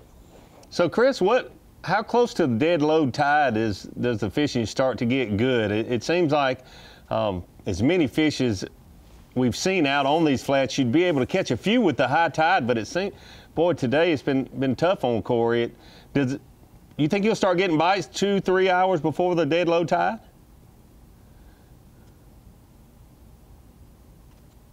He should. That wacky ray gets slow, but you usually get the odd bite no matter what the tide is. But definitely when it gets lower, sometimes you run into a little group of fish on these flats. You power pull down and you get 4 or 5 fish without even moving your boat. So I would think he's going to run into that closer to lunchtime. We'll see. Hopefully he catches them. Chris, you mentioned the hydrillas being so important, a feature underwater and the presence of it big time in this area where Corey is. Is there anything else, or is this just basically a large, flat, sort of featureless place down there? Any deeper places where those big ones could be sliding back into and coming up again? Well, yeah, actually, you mentioned that. Just behind him, there's a point, and there's a deep ditch off it. And on day one, I lost a big one on that ditch, and I had something on. I don't know if it was a bass. If it was 7 to 8 pounds, and it just ate me up. It straightened my hook out, and who knows what it could be. There's so many different fish, but it just didn't feel like a catfish or anything. And day two, I went to that ditch, throwing a wacky rig. I got 1 5 and change. So you would think the flat on both sides, those big ones would just dump into that ditch. I don't know if they're there and just not eating, but I managed to get one of them on day 2, and I'm sure he'll hit that once or twice. He knows about it. But other boats have been hitting it too, and it's no secret. It's just these big ones just aren't biting real good right now. They're kind of in a funk in between the spawning phases, so it's tough fishing. So Chris, talking to you at the St. John's, you and your brother both, your goal was to make it to the Bassmaster Elite Series. With 4 tournaments behind you now, tell us a little bit about how it's been in your first year coming out on the Elite Series. It's the best switch ever made. Both of us, we're having a blast fishing the Elite Series. Just making the top 10 is a bonus. We're having fun every day. The support from the fans, the recognition you get for fishing it's unbelievable. Yeah, I never imagined taking fishing for me to this level, and I'm just happy to be here doing this. And if I could stay in contention for that Angler of the Year, I dropped off a little bit. But I'd love to stay in contention for Angler of the Year, get up north, and those final 3 tournaments, they're going to be a slugfest. And I hope I'm there to have a chance. And yeah, I want to be able to predict my own future. I don't know how to say it, but I want to have my future in my hands and not be banking on someone bombing. I want to be able to just go out and catch them, and if I catch them, then I could win Angler of the Year. Well, fact of the matter, Chris, you and your brother Corey both in great position with regard to what you just talked about right there as you look forward to the entire rest of the season. But let's talk specifically. In fact, let's do a promo for all the fishing fans about what we've got coming up next in Lake Fork. Tell me what you're looking forward to most about that. Oh, I'm just looking forward to catching big bass. We have a ton of fish, and we probably have some of the best fisheries up north, but not very often I get a chance to catch a bass over 6-7 pounds. So it's going to be a beatdown. I got to go shopping for a bunch of tackle. I don't have baits big enough for Lake Fork, so it's going to be fun. The only thing that's got me a little worried about that is just navigating Lake Fork. From what I've heard, I've never been there, and it's just I guess it's a standing timber, like a minefield. So I'm going to go down and put 3 days of practice in, and I think you're going to need 20 pounds a day just to be in the middle of the pack. So I'm talking to some of the locals, I think Combs and Blaylock, like they're saying it's going to take well over 100 pounds just to be in probably the top 10. So it's something I've never fished before, to have that much of a slugfest, but it's definitely going to be fun. Even if I catch 20 pounds a day, finish 40, I'm going to have a blast. I know it's to some extent going to be a pick your poison kind of place. What would you, if it worked out best for you, what would you be doing all day long on Lake Fork, catching big fish? Well, if I had a choice, I'd love to be bed fishing, but I think we're getting a little late in the season. Talking to a few guys that have fished there in the tournament, they said there'll be fish spawning, but realistically, it's probably not going to be one that way. I'd love to catch them shallow, whether it's a topwater, buzz bait, something 5 feet or less, kind of beating the bank. When they get out to that deep stuff, which I'm sure there'll be fish out there, that's when the locals, I think, are really going to dial it in. The Combs and Blaylock, they know where they're going. There's only going to be a few fish out there, but they'll probably be the biggest ones.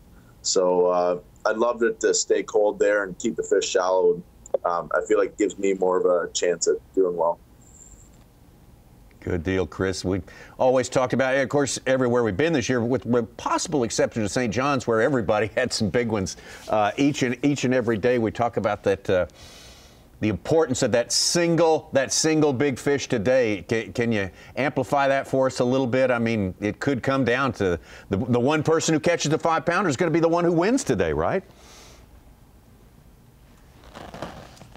Yeah, and probably not even a 5, probably a 4-pounder, and if you get a couple 2-pounders to go with it, it'd be like the equivalent of catching a 10-pounder on Lake Fork. A 4-pounder in this tournament is huge, especially when you go to the Cooper River. That place has a ton of fish, and where Corey's fishing, he saw a couple of 7-pounders kind of cruising around the beds pre-spawn. He said they were swollen, they were pre-spawn, they were ready to pull up. So if you land your Cinco on one of those, it's a game changer. But with only 4 hours of fish, there's other places you can go fish down in this Cooper River, but you're only going to get 1 or 2 bites every 2 or 3 hours, and they could be good ones. You don't have the time to do that, so you got to go try and get your limit and just hope you get one big one. Chris, thank you so much for your time today. We'll let you watch. If you're watching Bassmaster Live with us, and I assume you are, watching brother Corey, Chris Johnston, 6th place Toyota Bassmaster Angler of the Year. Corey Johnston up there, 4th place right now. So these two brothers, man, they're just the battle between those two is going to be fun to watch. Getting some popcorn for that. Really incredible. This first season out on the Bassmaster Elite Series for them to be, 4 tournaments in and being in 4th and 6th place overall in Toyota Angler of the Year. especially when you think about the last 3 tournaments, like Chris mentioned, that are certainly going to be tournaments that they're familiar with, the area and the smallmouth bass. They're some of the best in the world at smallmouth bass fishing.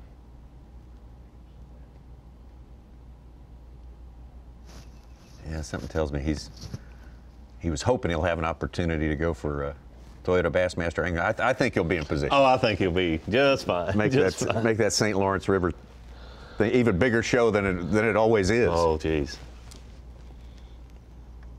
Those two have some history in that. You know, Lake Ontario, the St. Lawrence River, that whole area.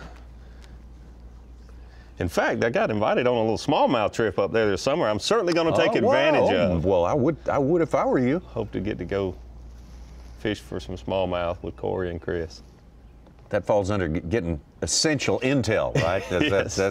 That's work. That's all work for you. Intel. Yeah. Intel. Yep.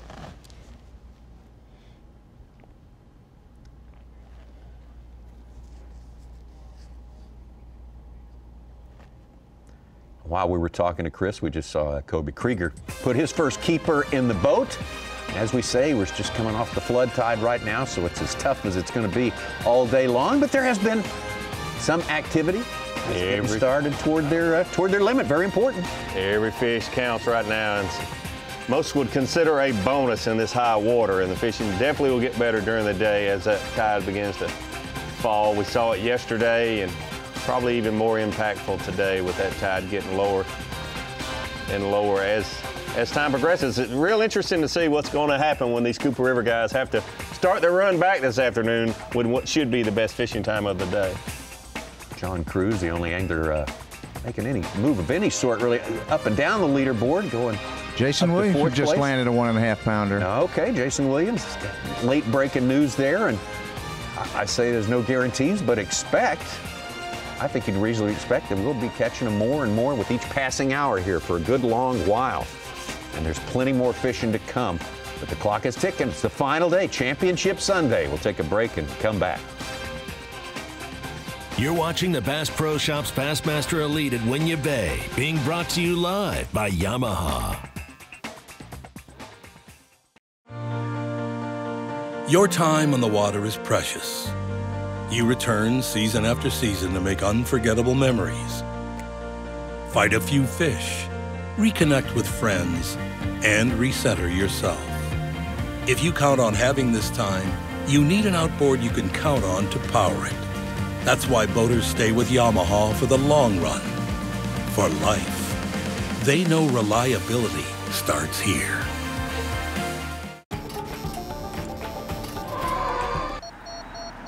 Pre-collision system, standard, on a 2020 Tacoma, so you can go from one epic playground to the next. If you want to play, you need a Tacoma.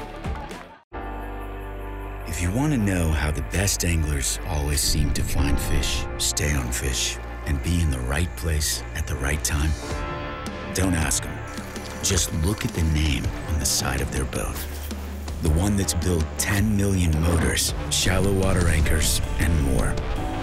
No angler's gonna tell you their secrets, but they don't have to, because you already know.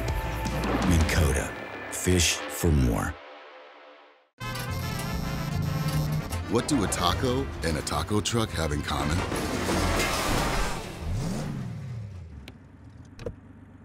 Nothing. If you want to play, you need a Tacoma.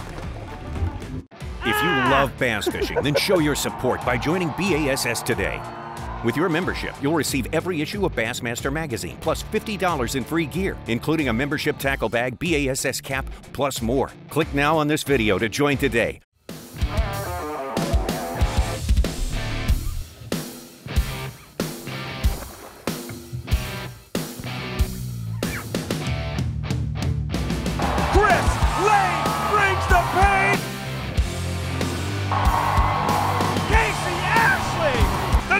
Son gets it done. Jordan Lee, back-to-back domination, unbelievable.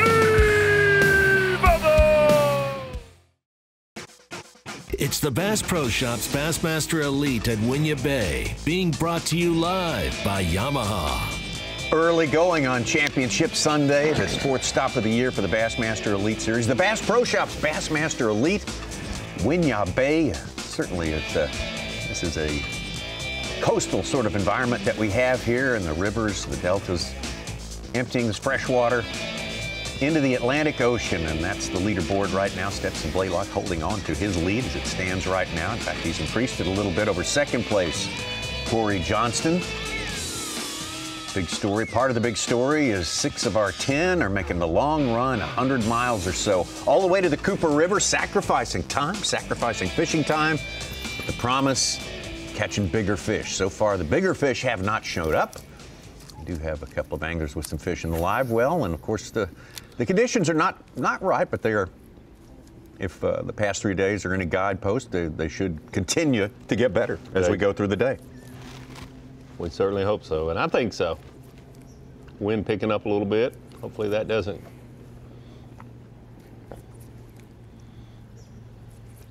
get too strong like it was on day 2. There he is. John Crews is hooked up.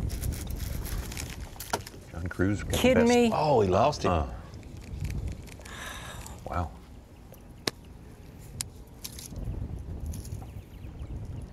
Gotta be kidding me. That was a 3.5 right there.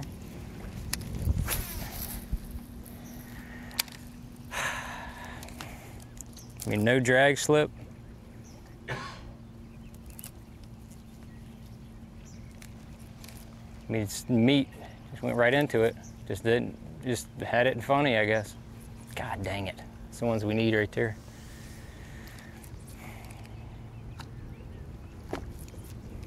Ultra annoying. Make a good bait switch. Do exactly what you're supposed to do.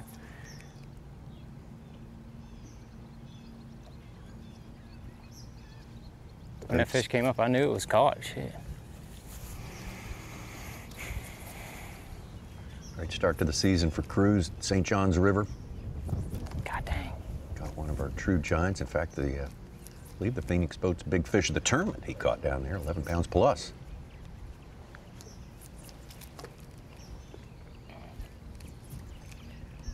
This water hadn't been clean enough to throw this jerkbait in. God, I cannot believe that fish came on.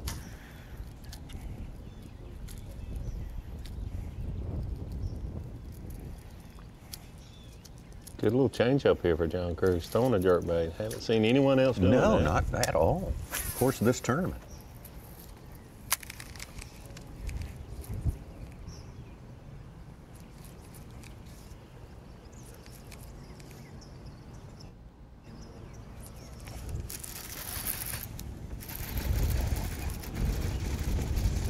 Little guy.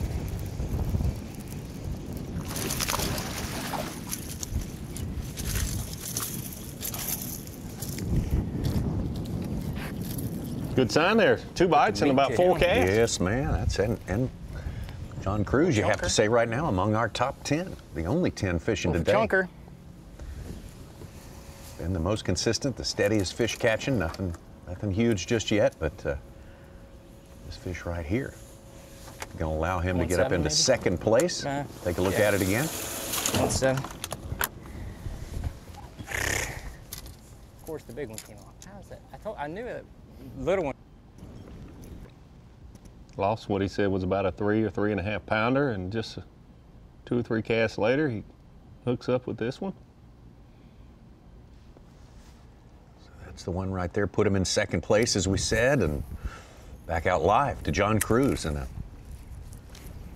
place that looks very much like the spot where the tournament was won last year. Very similar. Maybe a reason for that, I don't know. Hooked up again. Boy.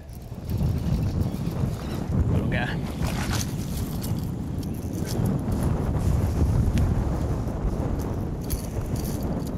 Just shows you what a bait change, what a difference it can make. You think, gosh, it's a Dead Sea, and then you just get the right bait, and things start happening.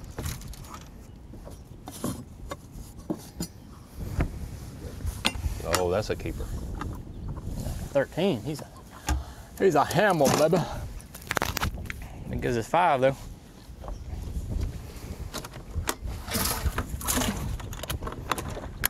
Let's go put him real close. Be a little West Knuckles. Good stuff. A limit on the final day. That's step 1 for sure. Our first limit. First Seems limit. like you know, they're definitely on the jerk bait. Maybe we're onto something here. I mean, that's been, you know, like 10 casts. Caught 2 fish, 3 fish. Hooked another big. That's a good thing.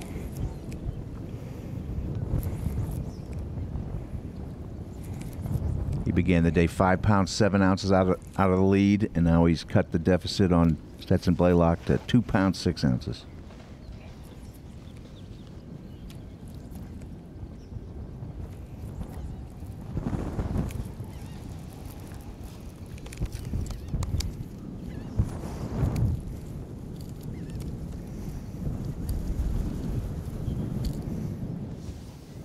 And fishing just around the corner. Next to John Crews is the man who started the day in second place, now been replaced by John Crews. Corey Johnston still waiting for his fish to show up.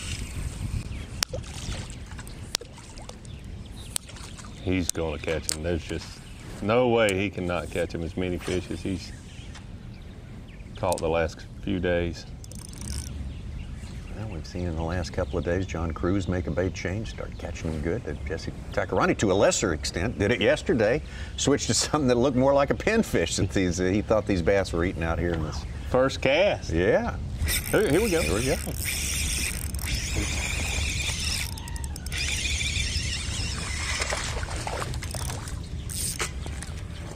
Small ones. Small one on the Senko, but always good to get that first one in the boat. I don't think he's gonna measure. Oh, we did too. Number 1. It's a meager little fish, but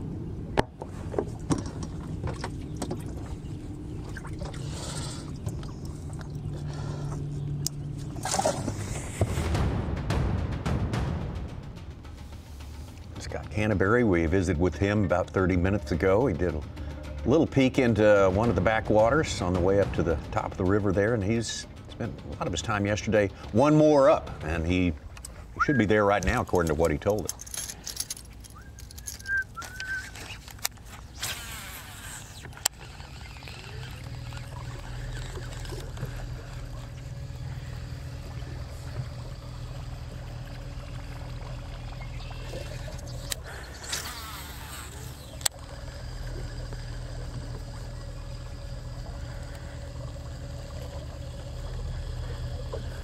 It's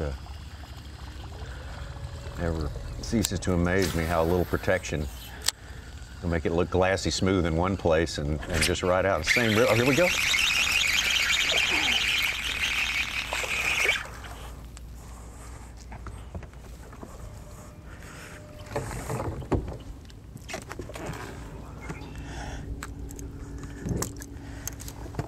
fish on my head.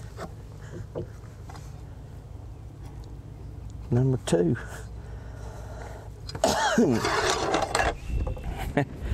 Working on a big bag now. I put that other one in the other side. Yeah.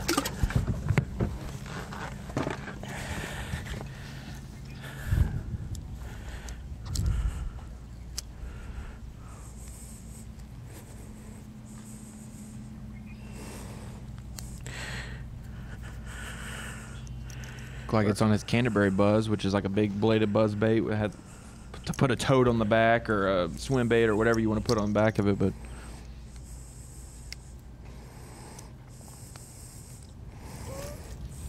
first fish I think we've seen on a buzz bait. Hopefully not the last. Yeah.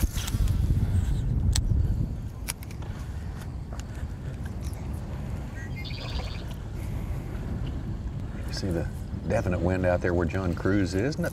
Just giant. He's cooked up again. Supposed to keep building. Yeah, 11 o'clock we got to... Everybody go surfing.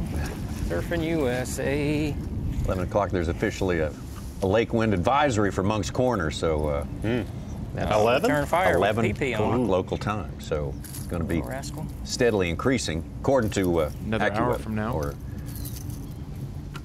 one of the weather He'll sources. call. We'll look for confirmation from Yeah, he'll our call that TH little- Marine Weather Watch in a The little tiny bit. one. It's the only one I trust. is That's TH it, me Marine too, Weather me Watch. too. The others are just wannabes. Yes. Yep, got him.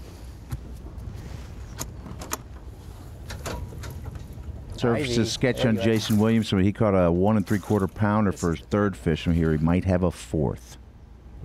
Trying Serious to get footage call right of that. there, boys and girls. Serious call. Thank you for your participation. We'll see you in 6 or 7 years.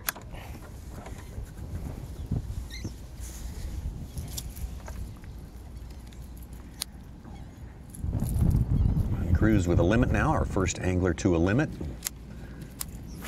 Now culling up incrementally. There's only so much you can get when you've got a bunch of smaller size fish in the live well.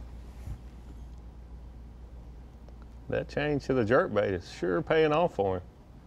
He'd love to catch another 6-7 and make one of those calls. Get Oh you a my 5-pound call.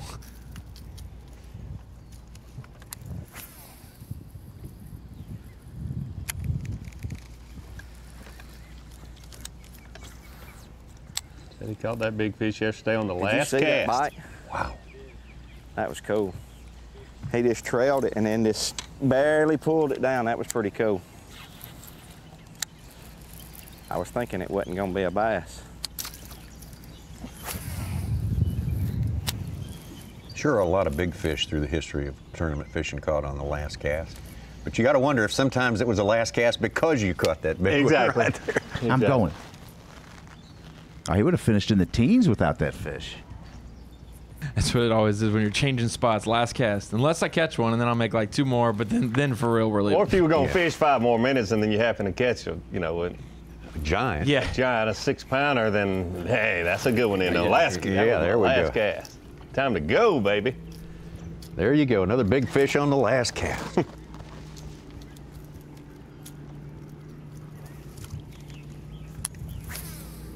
Because the last cast can be liquid. That's right, exactly. Exactly. The first so. cast is the first cast. Yeah, that's just law of It time is and a space right there. Fluid situation. Yeah, it's kind of a competition between the Cooper and the Waccamaw, I guess.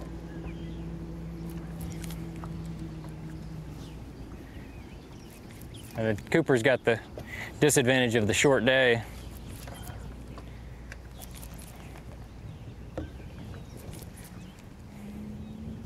But it prevailed last tournament, last time we were here. Oh. Last time we were here. And I think it's you know, 50-50. It's going to be who can pump out a couple of those lunkers.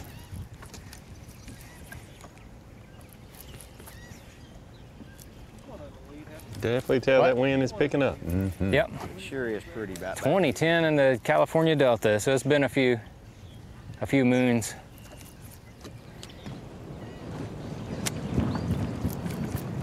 John Cruz mentioned his last win at the Just gonna California have to Delta.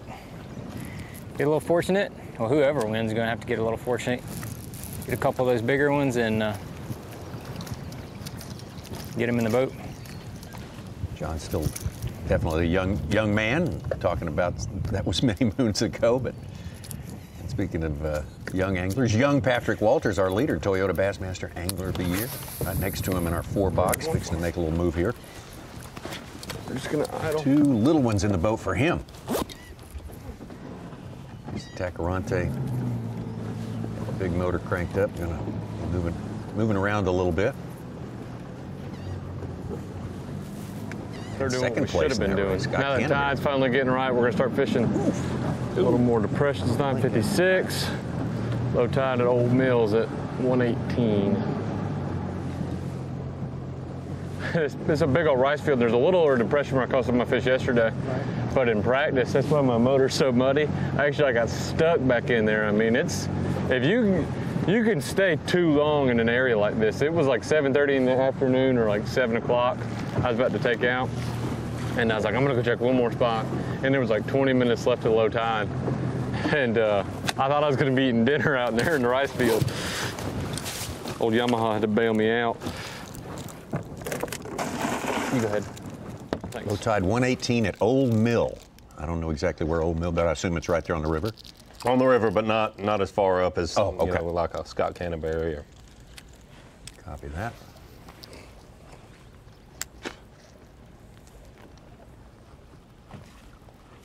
Obviously, the farther up you go, the later that tide would reach low. Well, you saw Scott Canterbury swing big time on one. Let's look at that again. Oh, you could see it. It was top water. Mm-hmm.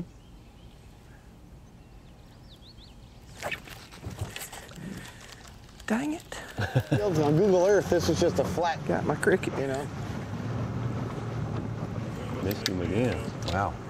So, I don't know if you can hear me. Am I muffled or no? They're trying to listen to you. Is that any better? Probably so, yeah. Sorry, guys. I got this mic buried in here somewhere. Where is it? You're good. You're good. Good? Okay. You're good. You're good. Anyway, this is a rice field with a big flat that I found on Google Earth. It's got a couple little drains and ditches that I want to fish, and I'm pretty sure I can run across here, but I won't until I lay a trail anyway. I don't want to hurt anybody or hurt anything. It's a long ride home, and it's going to be rough as it is, so like I said, it's 10 o'clock, and I haven't fished this long without having, I think, a limit in the boat yet. Where I wanted to start, there was some local guys right on top of literally where I was going to start, so a little disappointing, but not a big deal. We're going to work down this stretch here and swim a jig and see what we can do.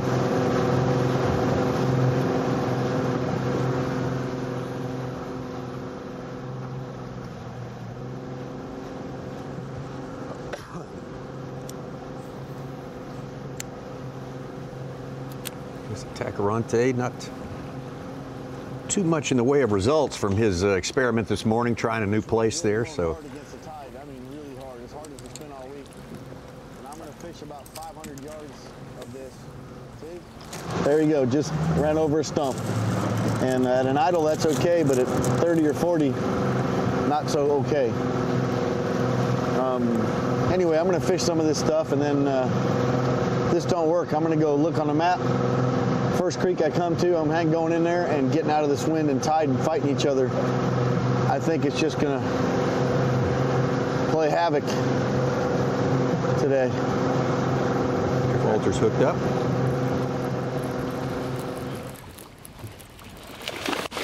Better fish. Oh! What you call cutting it close. Let's not do that again. Got in a rush. Number 3.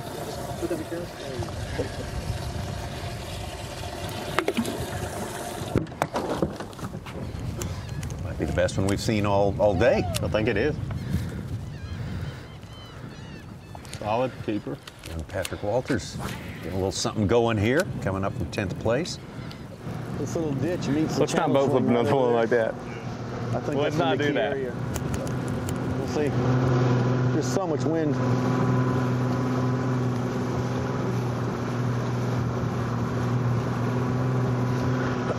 Excuse me.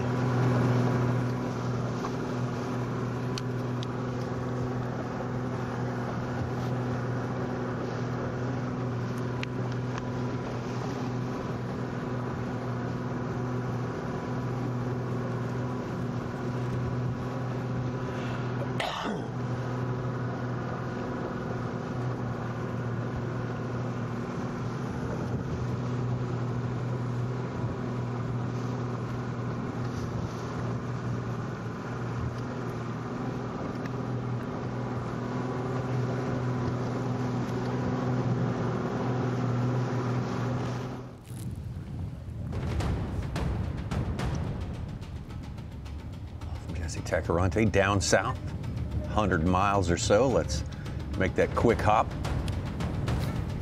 up north. Up to this relatively tiny place where Stetson Blaylock and Kobe Krieger have pretty much staked their chances for today.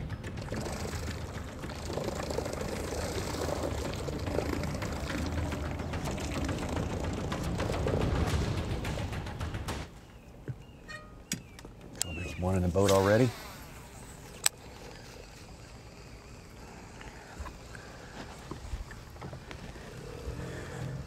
There you go. Uh-huh. Oh, sir. Top water fish. Thank you, Lord. I got him. Oh, baby. Now that's luck right there, boys. You seen him? I don't know if you saw him roll on camera or not. I did. But I should up there. That's awesome right there. Got him the first time. But yeah, first cast in there, twisted one time and he ate it. That's great right there. That's, like I said a minute ago, that could be the sign that we need, boys. Thank you, Lord. Pound and a half, probably. Second fish for Krieger right there. Solid keeper. Not a big one, but not going to move him up the leaderboard much for the time being. Back out to Corey Johnston. He's got one. Hanging in there in second place, about 2.5 pounds behind Stetson Blaylock. Hooked up.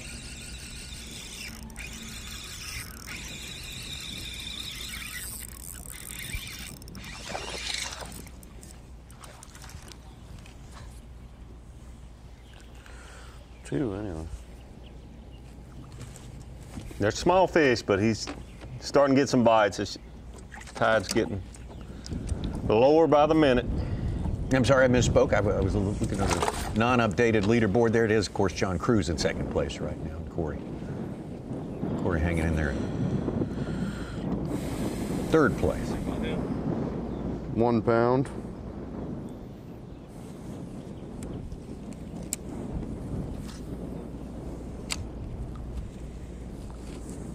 Corey, very intense, very intense. Mm-hmm.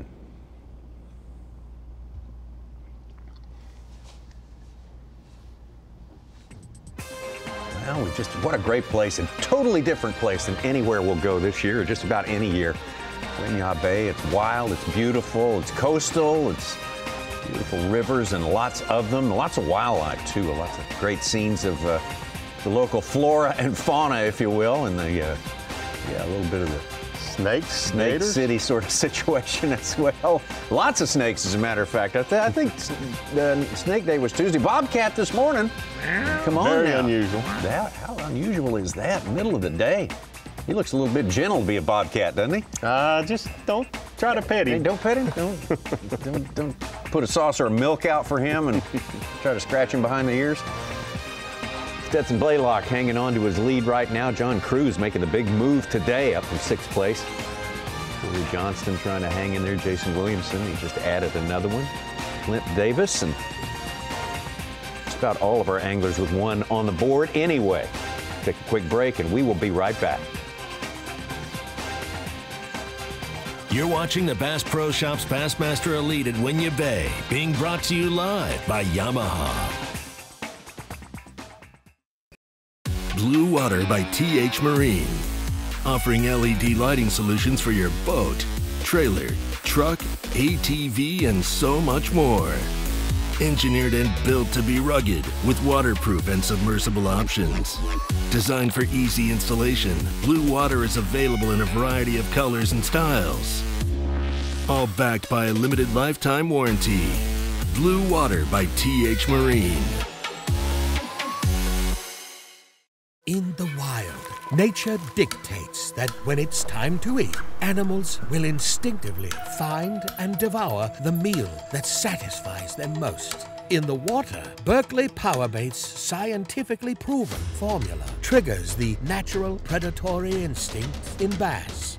Now available in a plethora of shapes, sizes, and colors. Berkeley Powerbait. Fish bite and won't let go. I'm pro angler Andy Montgomery. I've been making my living with Strike King products for a long time. So when they showed me the new Tour Grade line, I was all in. I knew I could trust it. What I didn't know was how easy it was to use. With the spooling tool and the prepaid envelope to recycle your old line included in every single box. Not only is it the best line on the market, it gives you the easiest fishing experience possible. Find out more at StrikeKing.com. While I travel the country on the Bassmaster Elite Series, I simply can't let the weather be the reason I don't win $100,000. That's why I use AFCO clothing to keep me warm, dry, and protected from whatever Mother Nature wants to throw at me. My season depends on it. My career depends on it. AFCO, any fish, any water.